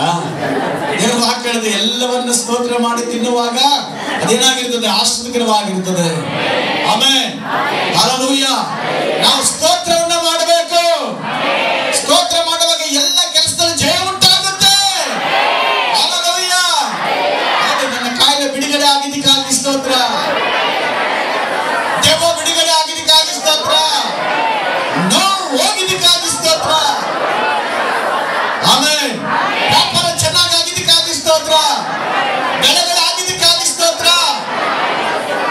Amen, amen, hallelujah. ಸ್ತೋತ್ರ ಮಾಡುವಾಗ ಏನಾಗುತ್ತೆ? 1ಕ್ಕೂ 10ರಷ್ಟು 20ರಷ್ಟು ಆಶೀರ್ವಾದ ಬರುತ್ತೆ. ಮನೆಯಲ್ಲಿ ಸ್ತೋತ್ರ ಇರಬೇಕು. ಎಷ್ಟು ಸಭೆಗಳಲ್ಲಿ ಸ್ತೋತ್ರ ಪ್ರಾರ್ಥನೆ ಇದೆ ಗೊತ್ತಿಲ್ಲ. ಈ ಸಭೆಯಲ್ಲಿ ಪ್ರತಿ ಬುಧವಾರ ಸ್ತೋತ್ರ ಪ್ರಾರ್ಥನೆ ಇದೆ. ಆ ಸ್ತೋತ್ರವನ್ನು ಮಾಡೋದಕ್ಕೆ ಆ ಒಂದು ದಿನವನ್ನು ಫಿಕ್ಸ್ ಮಾಡ್ಕೊಂಡಿದ್ದೀವಿ. ಆಮೆನ್. ಅಲ್ಲಿ ನೋಡ್ರಿ, ಯೇಸು ಸ್ವಾಮಿ ಏನ್ ಹೇಳಿದ್ರು? 5 ಮೀನು 2 ರೊಟ್ಟಿಗಳನ್ನ, 5 ರೊಟ್ಟಿ 2 ಮೀನನ್ನು ತೆಗೆದುಕೊಂಡು ಆಕಾಶದ ಕಡೆಗೆ ದೇವರು ಸ್ತೋತ್ರ ಮಾಡಿ ರೊಟ್ಟಿಗಳನ್ನು ಮುರಿದು ಶಿಷ್ಯರಿಗೆ ಕೊಡ್ತಾ ಇದ್ರೆ ಬರ್ತಾನೇ ಇದೆ ಬುಟ್ಟಿಯಲ್ಲಿ. Amen, amen, amen. ನಿಮ್ಮ ಮನೇಲಿ ಏನೂ ಇಲ್ವಾ? ಸ್ತೋತ್ರ ಸ್ಟಾರ್ಟ್ ಮಾಡ್ರಿ. ಬರೋ ವಾರದಲ್ಲಿ ಬಂದು ನೀವೇ ಸಾಕ್ಷಿ ಹೇಳ್ತೀರಾ. ಅಷ್ಟೇ ನಾವು ಇಲ್ಲಿದ್ದಾಗಲೇ ನಮ್ಮ ಮನೇಲಿ ಅಕ್ಕಿ ಇಲ್ಲ, ಇನ್ನೊಂದಿಲ್ಲ ಅಂತ ಸ್ತೋತ್ರ ಮಾಡಿದೆ. ಮನೆಗೆ ಹೋದೆ, ಯಾರೋ ಗೊತ್ತಿಲ್ಲ ಎಲ್ಲಿಂದ ಬಂತು, ಊಟ ಬಂದ್ಬಿಡ್ತು. ನಮ್ಗೆ ಊಟ ಬಂತು, ಅಕ್ಕಿ ಬಂತು, ತಿಂಗಳಿಗೆ ಬೇಕಾದ ಬಂತು, ಕಾಲೇಜ್ ಫೀಸ್ ಬಂತು, ಸ್ಕೂಲ್ ಫೀಸ್ ಬಂತು. ಆಮೇಲೆ ಸಂಘದ ಮಾತ್ರ ಹೇಳಲ್ಲ ನಾನು, ಯಾರು ಕೇಳಲ್ಲ, ವಾಲಂಟರಿ ಆಗಿ ಸಂಘದಲ್ಲಿ ಸಿಕ್ಕಾಕೊಳ್ಳೋದು. Hallelujah, praise the Lord, praise the Lord. Okay, ಲೂಕನ ಸುವಾರ್ತೆ 17ನೇ ಅಧ್ಯಾಯ 11ರಿಂದ. ಲೂಕನ ಬರೆದ ಸುವಾರ್ತೆ 11ನೇ ಅಧ್ಯಾಯ 17ನೇ ಅಧ್ಯಾಯ 11ನೇ ವಾಕ್ಯದಿಂದ. ಯೆರೂಸಲೇಮಿಗೆ ಪ್ರಯಾಣ ಮಾಡುವಾಗ ಆ ಸಮರಿಯ ಗಲಿಲಿಯ ಸೀಮೆಗಳ ನಡುವೆ ಹಾದು ಹೋದನು. ಒಂದು ಹಳ್ಳಿಗೆ ಬಂದಾಗ 10 ಮಂದಿ ಕುಷ್ಠರೋಗಿಗಳು ಆತನ ಎದುರಿಗೆ ಬಂದು ದೂರದಲ್ಲಿ ನಿಂತು, ಯೇಸುವೇ, ಗುರುವೇ, ಗುರುವೇ, ನಮ್ಮ ಮೇಲೆ ದಯವಿಡು, ನಮ್ಮ ಮೇಲೆ ದಯವಿಡು ಎಂದು ಕೂಗಿ ಕೇಳಿದರು. ಆಮೆನ್. ಯೇಸು ಸ್ವಾಮಿ ಒಂದು ಹಳ್ಳಿಗೆ ಹೋದಾಗ ಅಲ್ಲಿ 10 ಜನ ಕುಷ್ಠರೋಗಿಗಳಿದ್ದಾರೆ. ಕುಷ್ಠರೋಗಿಗಳನ್ನು ಯಾರು ಊರೊಳಗೆ ಸೇರಿಸಿಕೊಳ್ಳೋದಿಲ್ಲ. ಅವರಿಷ್ಟೇ ದೊಡ್ಡ ಶ್ರೀಮಂತರಾಗಿದ್ರು, ವಿದ್ಯಾವಂತರಾಗಿದ್ರು, ಊರಿನ ಹೊರಗಡೆ ಇರ್ತಾರೆ. 10 ಜನ ಇದ್ದಾರೆ. ಎಷ್ಟು? 10 ಜನ ಕುಷ್ಠರೋಗಿಗಳು. ಇಡೀ ಪ್ರಪಂಚದಲ್ಲಿ ಕುಷ್ಠರೋಗ ಯೇಸುವೊಬ್ಬರೇ.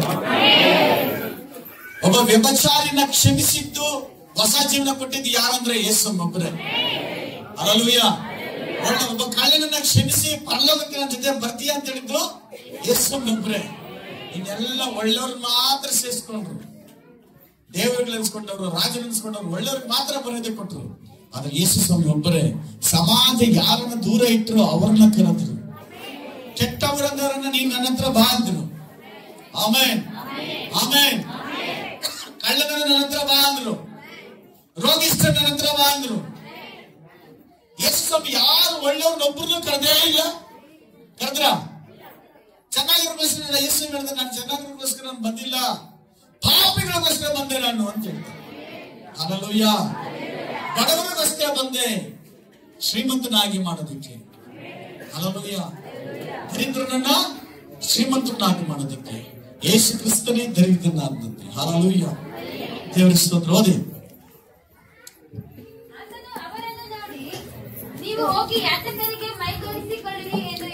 ಕೂಗಿ ಹೇಳಿದ್ರು. ಆದ್ರೆ ಒಂದೇ ಮಾತು, ಪ್ರಯಾಣ ಮಾಡಿಲ್ಲ, ಏನು ಕರೆದು ವಿಚಾರಿಸಲಿಲ್ಲ.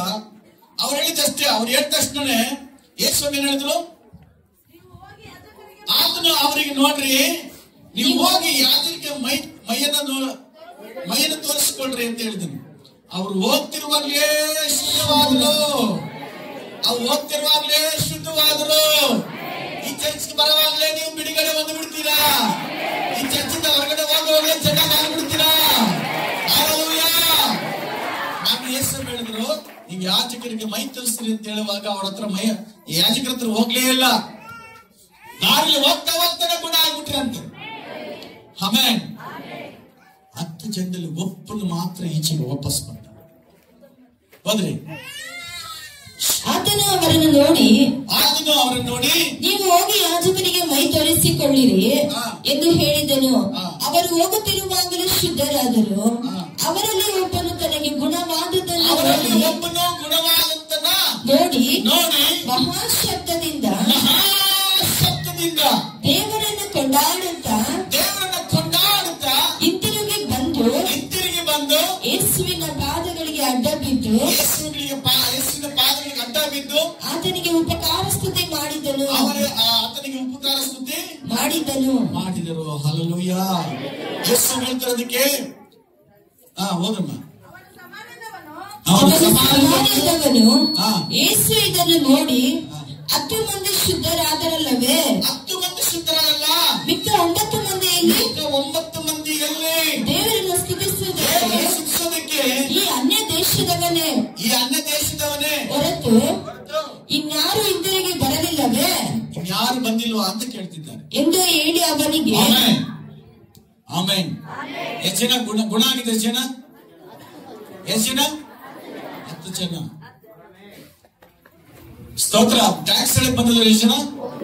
ಒಬ್ಬನು, ಅದು ಸಮಾರಿದ್ದವನು. ಇನ್ನು 9 ಜನ ಮನೆಗೆ ಹೋಗ್ಬಿಟ್ರು. ನಾವು ಹಂಗಿರಬಾರದು.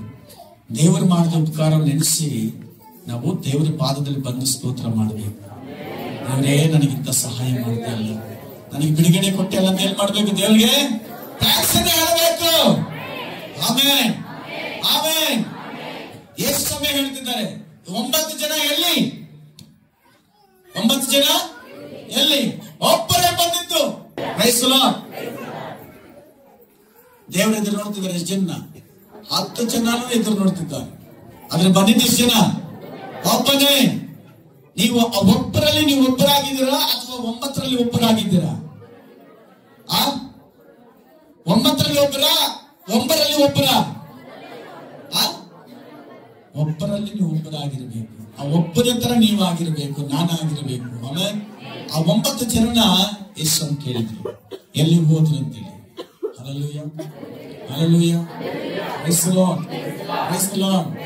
ಈ ಕೃತಜ್ಞತೆ ಯಾರಿಗೆ ದೇವರು ಅದ್ಭುತ ಮಾಡಿದ್ದು, ಸಹಾಯ ಮಾಡಿದ್ದಾರೋ ಅವರು ಏನು ಬೇಕಾದ್ರೂ ಮಾಡ್ತಾರೆ. ದೇವರಿಗೆ ಸುವಾರ್ತೆ ಹೇಳೋದಕ್ಕೆ, ಸೇವೆ ಮಾಡೋದಕ್ಕೆ, ಸಭೆ ಕಟ್ಟೋದಕ್ಕೆ ಏನು ಬೇಕಾದ್ರೂ ಮಾಡ್ತಾರೆ. ಹಿಂದೆ ಮುಂದೆ ನೋಡೋದಿಲ್ಲ. ಯಾಕಂದ್ರೆ ನಾನು ಉಳಿದಿರೋದೇ ದೇವರ ಕೃಪೆ. ಹಲ್ಲೆಲೂಯ. ನಾನು ಉಳಿದಿರೋದೇ ದೇವರ ಕೃಪೆ ಅಂತೇಳಿ ಹಿಂದೆ ಮುಂದೆ ನೋಡದೆ ಎಷ್ಟು ಬೇಕಾದ್ರೂ ತನ್ನ ಶಕ್ತಿ ಮೀರಿ ಕೆಲಸವನ್ನ ಮಾಡ್ತಾರೆ, ಕೊಡ್ತಾರೆ, ಕಟ್ತಾರೆ, ಸುವಾರ್ತೆ ಮಾಡ್ತಾರೆ. ಆಮೇಲೆ ಪ್ರೈಸ್ ದಿ ಲಾರ್ಡ್.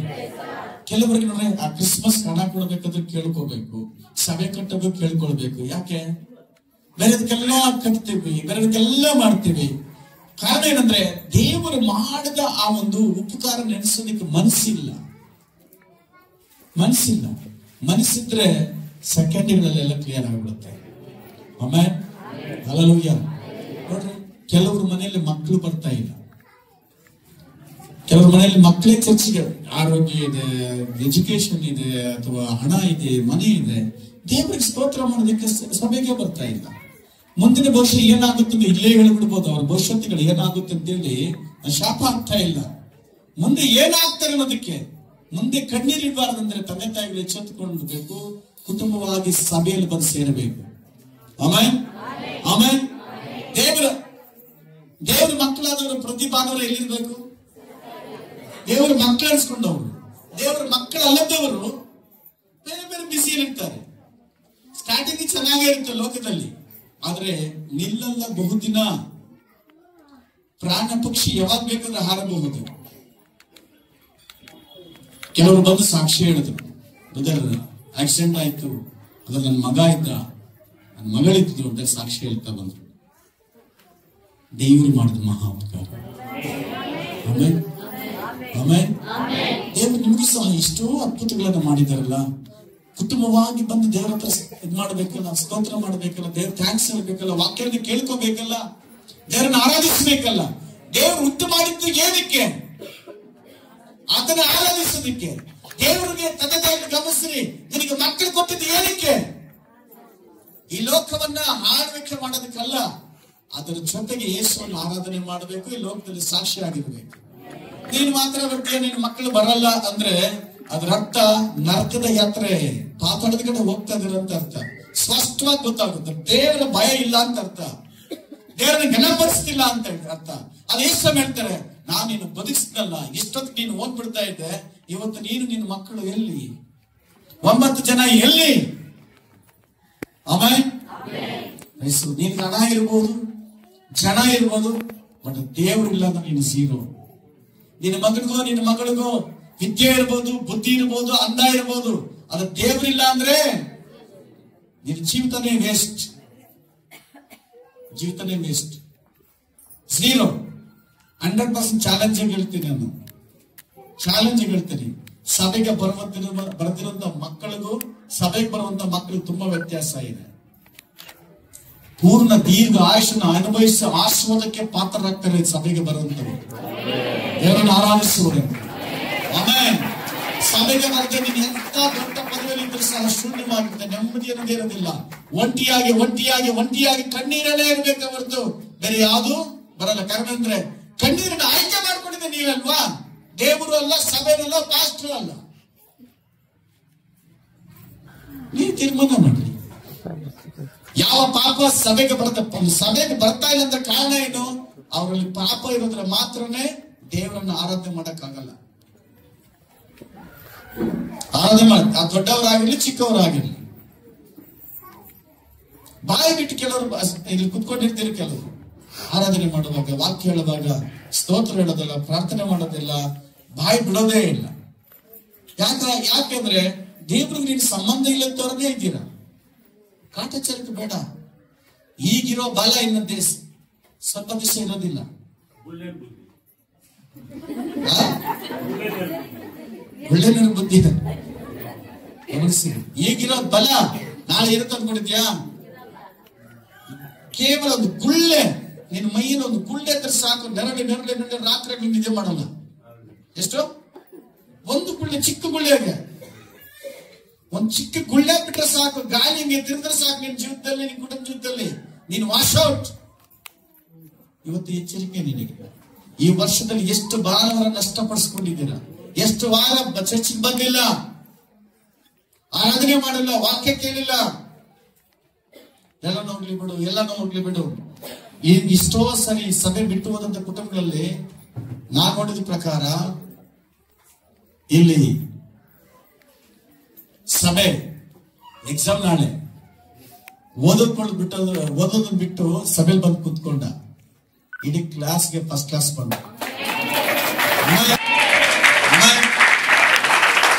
ಅವ್ರ ತಂದೆ ತಾಯಿ ಹೇಳಿದ್ರು, ಇನ್ನೊಬ್ಬ ಫ್ಯಾಮಿಲಿ ಹೇಳಿದ್ರು, ಇವತ್ತು ಭಾನುವಾರ ಚರ್ಚ್ ಇದ್ರೆ ಇರ್ಲಿ, ಅವ್ರು ಓದ್ಕೊ ಹೋಗು ಅಂದ್ರು.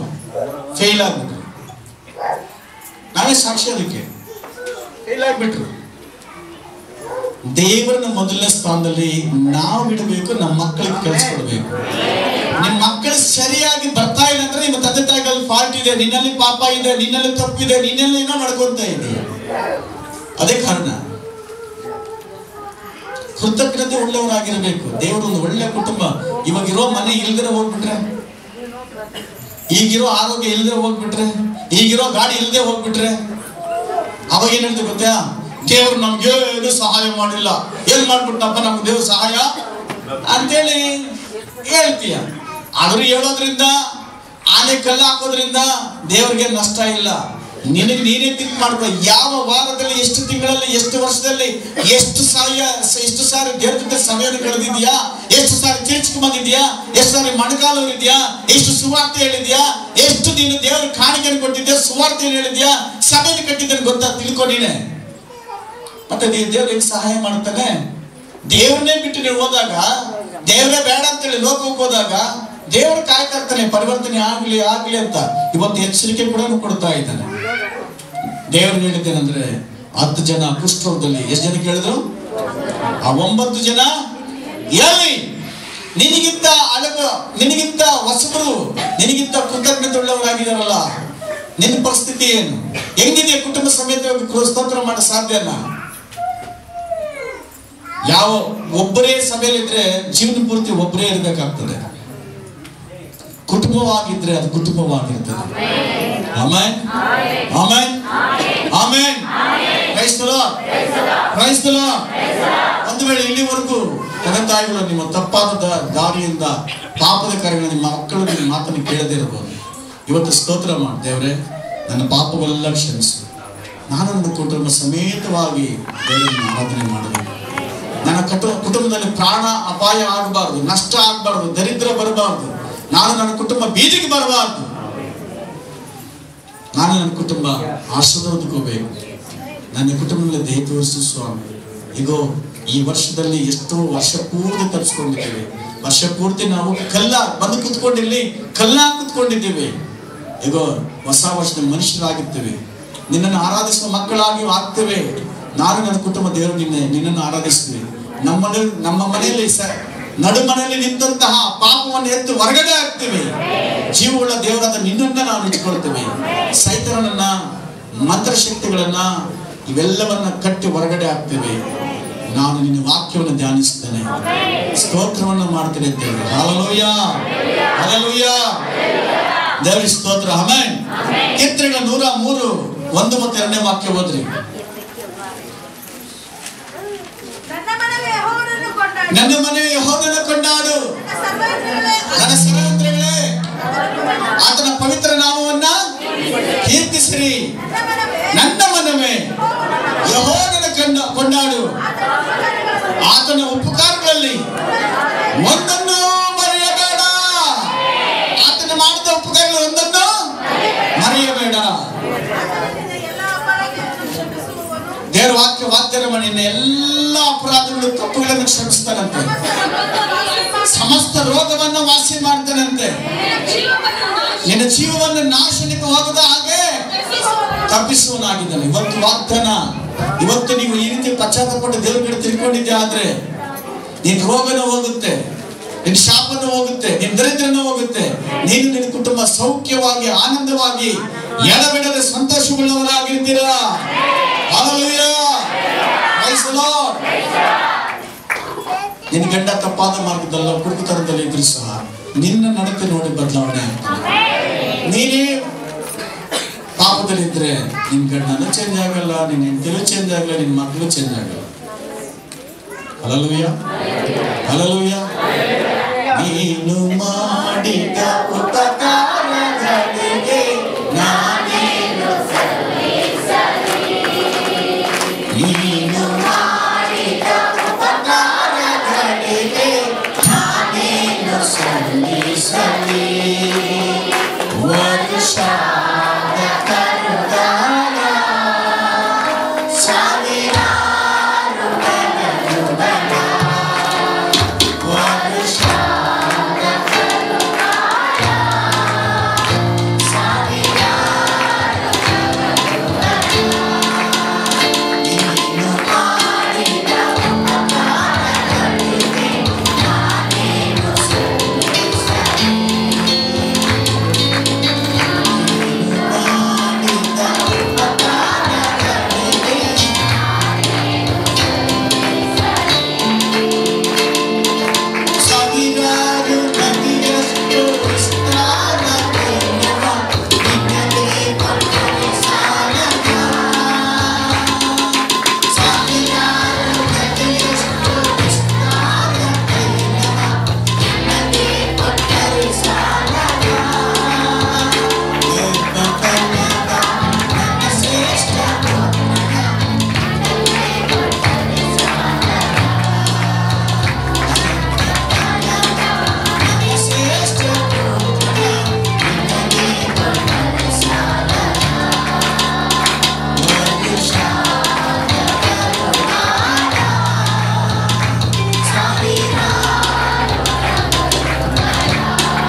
ಅಪೊಸ್ತಲ ಕಾರ್ಯಗಳು 16:25 ವಾಕ್ಯ. ಇಲ್ಲಿ ಪೌಲಸೀಲರು ಮಧ್ಯರಾತ್ರಿಯಲ್ಲಿ ಪೌಲಸೀಲನು ಪ್ರಾರ್ಥನೆ ಮಾಡುವವರಾಗಿ ದೇವರಿಗೆ ಸ್ತುತಿ ಪದಗಳನ್ನು ಹಾಡುತ್ತಿದ್ದರು. ಸೆರೆಯಲ್ಲಿದ್ದವರು ಲಕ್ಷವಿಟ್ಟು ಕೇಳುತ್ತಿದ್ದರು. ಅಕಸ್ಮಾತ್ತಾಗಿ ಮಹಾ ಭೂಕಂಪ ಉಂಟಾಯಿತು. ಸೆರೆಮನೆಯ ಅಸ್ಥಿವಾರಗಳು ಕದಲಿದವು. ಅದೇ ಕ್ಷಣದಲ್ಲಿ ಕದಗಳೆಲ್ಲ ತೆರೆದವು. ಎಲ್ಲರ ಬೇಡಿಗಳು ಕಳಚಿ ಬಿದ್ದವು. ಆಮೆನ್. ಗಮನಿಸ್ತೀರಿ, ಸ್ತೋತ್ರಗಳು ಮಾಡುವಾಗ, ಸ್ತುತಿ ಪಾದಗಳು ಮಾಡುವಾಗ, ಆರಾಧನೆ ಮಾಡುವಾಗ ಎಂತಹ ಅದ್ಭುತವನ್ನ ಆಗುತ್ತೆ ನೋಡ್ರಿ. Amen, amen, hallelujah.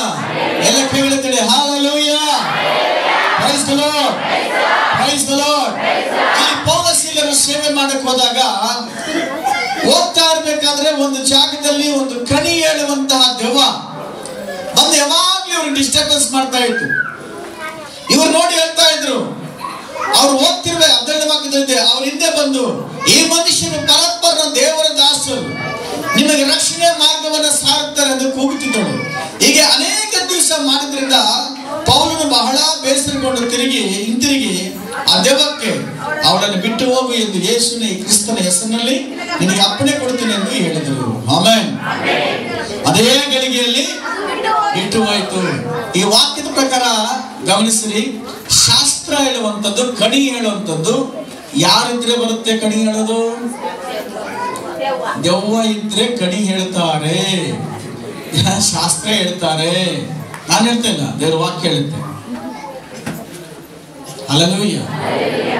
ಈ ರೀತಿಯಾಗಿ ಯಾವಾಗ ದೆವ್ವ ಬಿಟ್ಟು ಹೋಗ್ಬಿಡ್ತೋ, ಈ ಆ ಯಮ್ಮನ ಸಾಕೊಂಡಿದ್ದಲ್ಲ ಯಜಮಾನ, ಅವನಿಗೆ ಕೋಪ ಬಂದ್ಬಿಡ್ತು.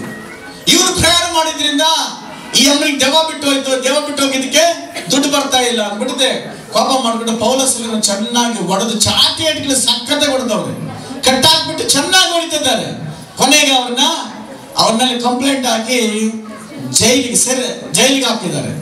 ಜೈಲಲ್ಲಿ ಕೈಗಳು ಕಾಲುಗಳು ಕಟ್ಟಾಕ್ಬಿಟ್ಟು ಕಾಲುಗಳನ್ನ ಮುಚ್ಚಿ ಬಿಟ್ಟಿದ್ದಾರೆ. ತಲೆಯಿಂದ ಕಾಲವರೆಗೂ ಗಾಯ, ಕೈಗಳು ಕಾಲುಗಳು ಕಟ್ಟಾಕ್ಬಿಟ್ಟಿದ್ದಾರೆ.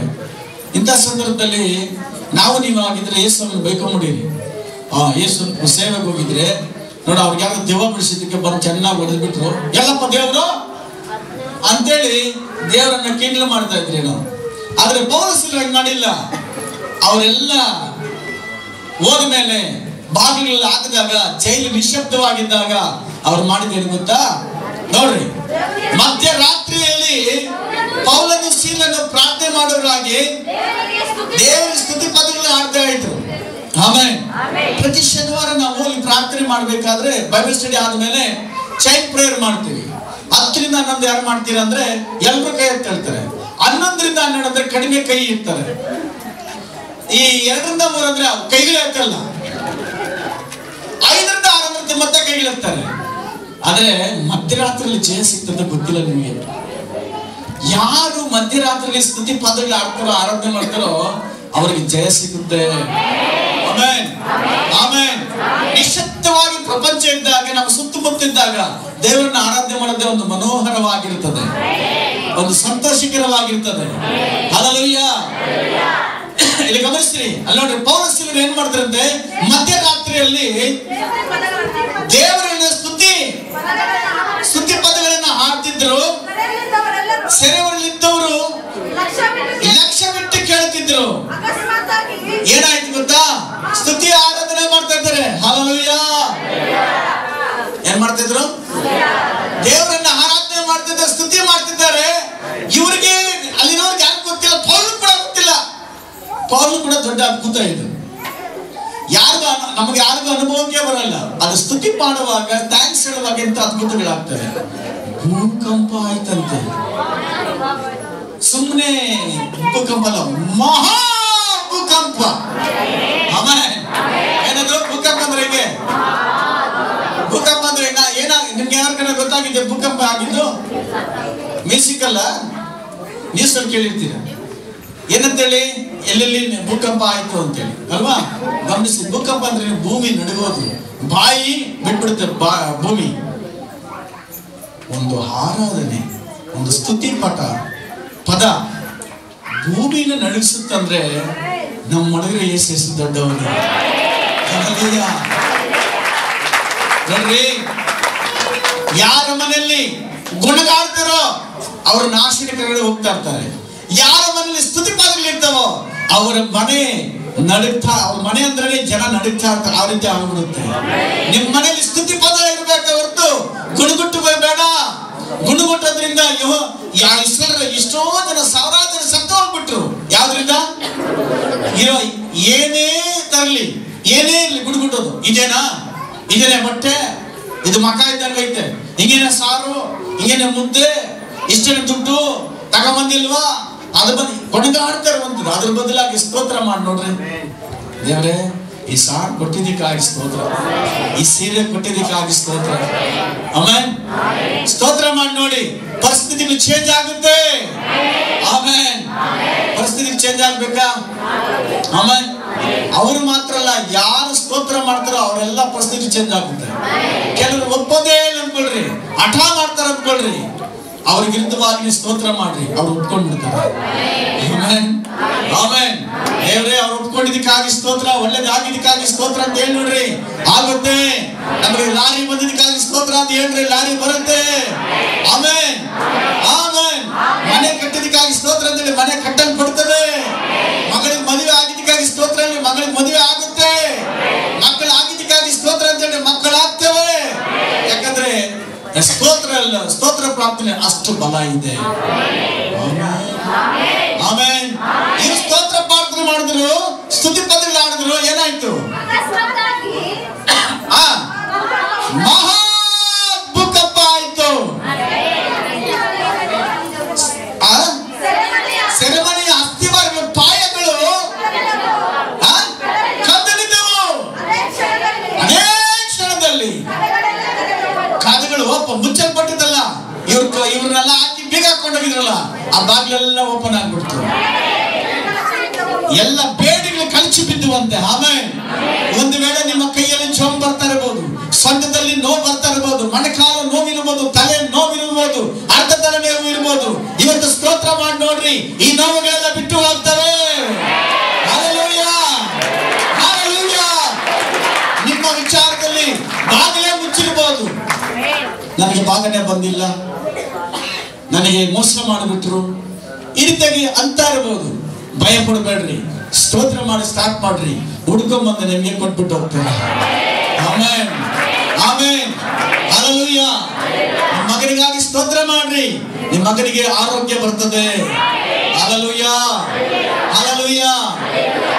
ದೇವರ ವಾಕ್ಯ ಹೇಳ್ಬಿಟ್ಟು ನೋಡಿ, ಸ್ತೋತ್ರ ಮಾಡುವಾಗ ಭೂಕಂಪ ಉಂಟಾಯಿತು, ಬಾಗಿಲು ತೆರೆಯಲ್ಪಟ್ಟು, ಕೈಗಾಕಿದ ಬಳೆಗ ಚೈನಿಗಳು ಕಳಚಿ ಬಿದ್ದು. ಆಮೆನ್.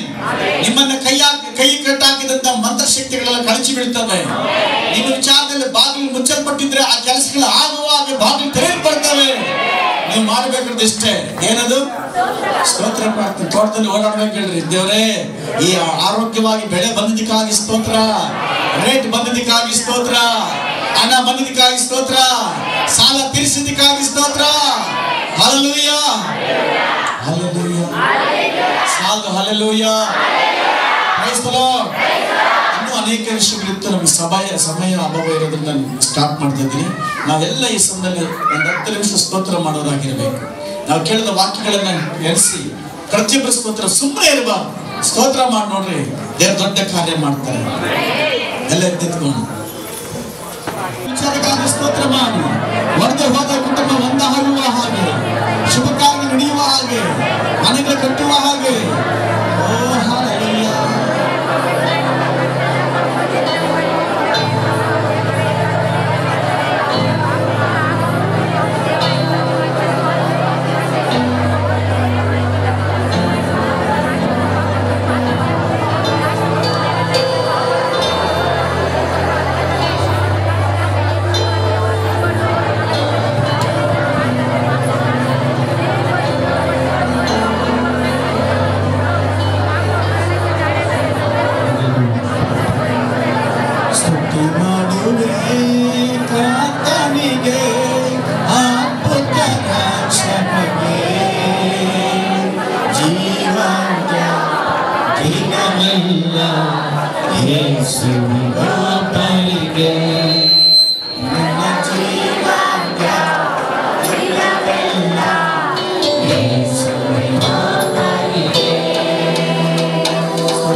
ರಾಜಾನಿ ಸಮ್ಮುಖದೇ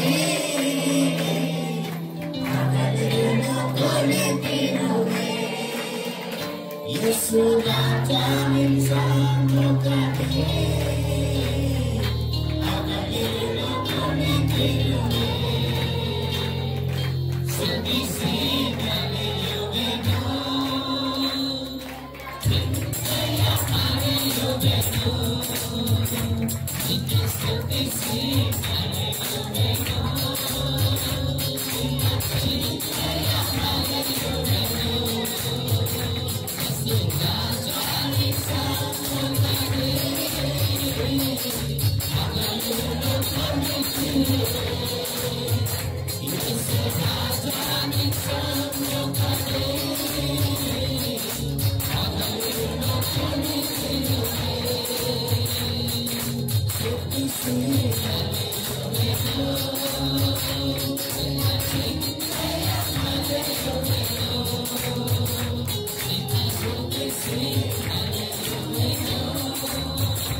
ಬೇಕಾಗಿ ಸ್ತೋತ್ರ ಪ್ರಾರ್ಥಿಸು. ನೀನ್ ಮಾಡಿದ ಮಹಾತ್ಮಗಳಿಗಾಗಿ ಸ್ತೋತ್ರ. ಬೆಳಗಿಂದ ಎಲ್ಲರಿಗೂ ನೆನೆಸ್ಕೊಳ್ಳೋದೆಲ್ಲ ಆರಾಧನೆಗಾಗಿ ಸ್ತೋತ್ರಿಸು. ಸಾಕ್ಷಿಗಳಿಗಾಗಿ ಸ್ತೋತ್ರ. ವಾಕ್ಯ ಭಾಗದಲ್ಲಿ ಸ್ತುತಿ ಮಾಡುವಾಗ ಆಗುವಂತ ಅದ್ಭುತಗಳು, ಕೃತಜ್ಞತೆ ಮಾಡುವಾಗ ಆಗುವ ಅದ್ಭುತಗಳು, ನಿಮ್ಮ ಸ್ತುತಿ ಪದಗಳ ಹಾಡುವಾಗ ದೊಡ್ಡ ಭೂಕಂಪವೇ ಆಯಿತು. ಈ ವಾಕ್ಯಗಳನ್ನ ನಾವು ಧ್ಯಾನಿಸಲಿಸು. ನಾವು ಈ ದಿನದಿಂದ ಕೃತಜ್ಞ ಉಳ್ಳವರಾಗಿ ಕುಟುಂಬ ಸಮೇತವಾಗಿ ನಿಮ್ಮನ್ನು ಘನಪಡಿಸುವ ಹಾಗೆ ನಾವು ನಿಂತಿರೋದು ಉಳಿದಿರೋದು ನಿಮ್ಮದೇ ಸ್ವಾಮಿ. ನಮ್ಮಲ್ಲಿ ಏನಾದರೂ ಇದೆಯಂದ್ರೆ ಅದು ನೀನು ಕೊಟ್ಟಂತದ್ದು ಸ್ವಾಮಿ. ನೀನಿಲ್ಲದ ಒಂದು ವಸ್ತು ಇಲ್ಲ ನನ್ನಂತ ಸ್ವಾಮಿ. ನೀನು ಕೊಟ್ಟಿರೋ ಪ್ರತಿ ಎಂದು ನಿಂದೇ, ನೀನು ಕೊಟ್ಟ ನಿನ್ನ ಕೃಪೆಯಿಂದ ಕೊಡಲ್ಪಟ್ಟಿದ್ದಕ್ಕೆ ಆವಿಸ್ತೇವೆ. ನೀವು ಮಾಡಿದ ಮಹಾ ಉಪಕಾರಕ್ಕೆ ಆವಿಸ್ತೇವೆ. ಕೊಟ್ಟಂತೆ ಕಾಣಿಕೆ ಬಾಗಿಲಿಗೆ ಆವಿಸ್ತೇವೆ ಸ್ವಾಮಿ. ಅದು ನಿಮ್ಮ ಸೇವೆಗೆ ಸಭೆಗೆ ಪ್ರಯೋಜನಕರವಾಗಿ ಅದನ್ನು ಪ್ರತಿಯೊಬ್ಬರನ್ನ ಆಶೀರ್ವಾದ ಮಾಡಿ ಕೆಲವು ವರ್ಷದಲ್ಲಿ ಕರ್ತನೆ ಒಂದು ದೊಡ್ಡ ಜೀವನ ಉಂಟಾಗಲಿ, ಸಭೆಯಲ್ಲಿ ಬದಲಾವಣೆ ಉಂಟಾಗಲಿ ಕರ್ತನೆ. ಉತ್ತರ ದಕ್ಷಿಣ ಪೂರ್ವ ಪಶ್ಚಿಮ ಜನ ಕೊಡಿ ಬರಲಿ ಸ್ವಾಮಿ. ಅನೇಕ ಬ್ರಾಂಚ್ಗಳು ಉಂಟಾಗಲಿ ಕರ್ತನೆ, ಆತ್ಮಗಳು ಉಂಟಾಗಲಿ ಕರ್ತನೆ. ಯಕ್ಷಸ್ಥಾನ ಕಾರ್ಯಕ್ರಮ ನಡೆಯಲಿ ಸ್ವಾಮಿ. ಪರಿವರ್ತನೆ ಉಂಟಾಗಲಿ, ಪಶ್ಚಾತ್ತಾಪ ಉಂಟಾಗಲಿ, ಚಿಕ್ಕವರಿಗೆ ದೊಡ್ಡವರಿಗೆ ದೊಡ್ಡ ಬದಲಾವಣೆ ಉಂಟಾಗಲಿಕ್ಕಾಗಿ ಸ್ತೋತ್ರ. ಈ ವರ್ಷವೆಲ್ಲ ಕಾಪಾಡ ದೇವರೇ ನಿಮಗೆ ಸ್ತೋತ್ರ. ಇನ್ನು ಮುಂದಿನ ವರ್ಷಗಳಲ್ಲಿ ಕಾಪಾಡ್ತಿರೋದಕ್ಕಾಗಿ ಸ್ತೋತ್ರ ಸ್ವಾಮಿ. ಅಂತ ನಾವು ಪ್ರಾಣದಲ್ಲಿದ್ದಾಗ ನಾವು ಜೊತೆ ಇರಿಸ ದೊಡ್ಡದಿಂದ ಪ್ರತಿಯೊಬ್ಬರು ಹೋಗುವಾಗಲೂ ದೊಡ್ಡ ಬಿಡುಗಡೆ ಹೊಂದಿ ಸಾಕ್ಷಿಯಾಗಿರುವ ಹಾಗೆ ಸಹಾಯ ಮಾಡಿ ದೇವ. ಇದಕ್ಕಾಗಿ ಸ್ತೋತ್ರ. ನಿಮ್ಮ ನಾಮಕ್ಕೆ ಆಶ್ವಾಸ ಬಲಪಡಿಸ್ಕೊಂಡು ತೋರಿಸ್ಬೇಕು. ಕರ್ತನಾದ ಯೇಸು ಕ್ರಿಸ್ತನ ಕಡೆಯಿಂದ ನಿನ್ನ ಮನೆಗೆ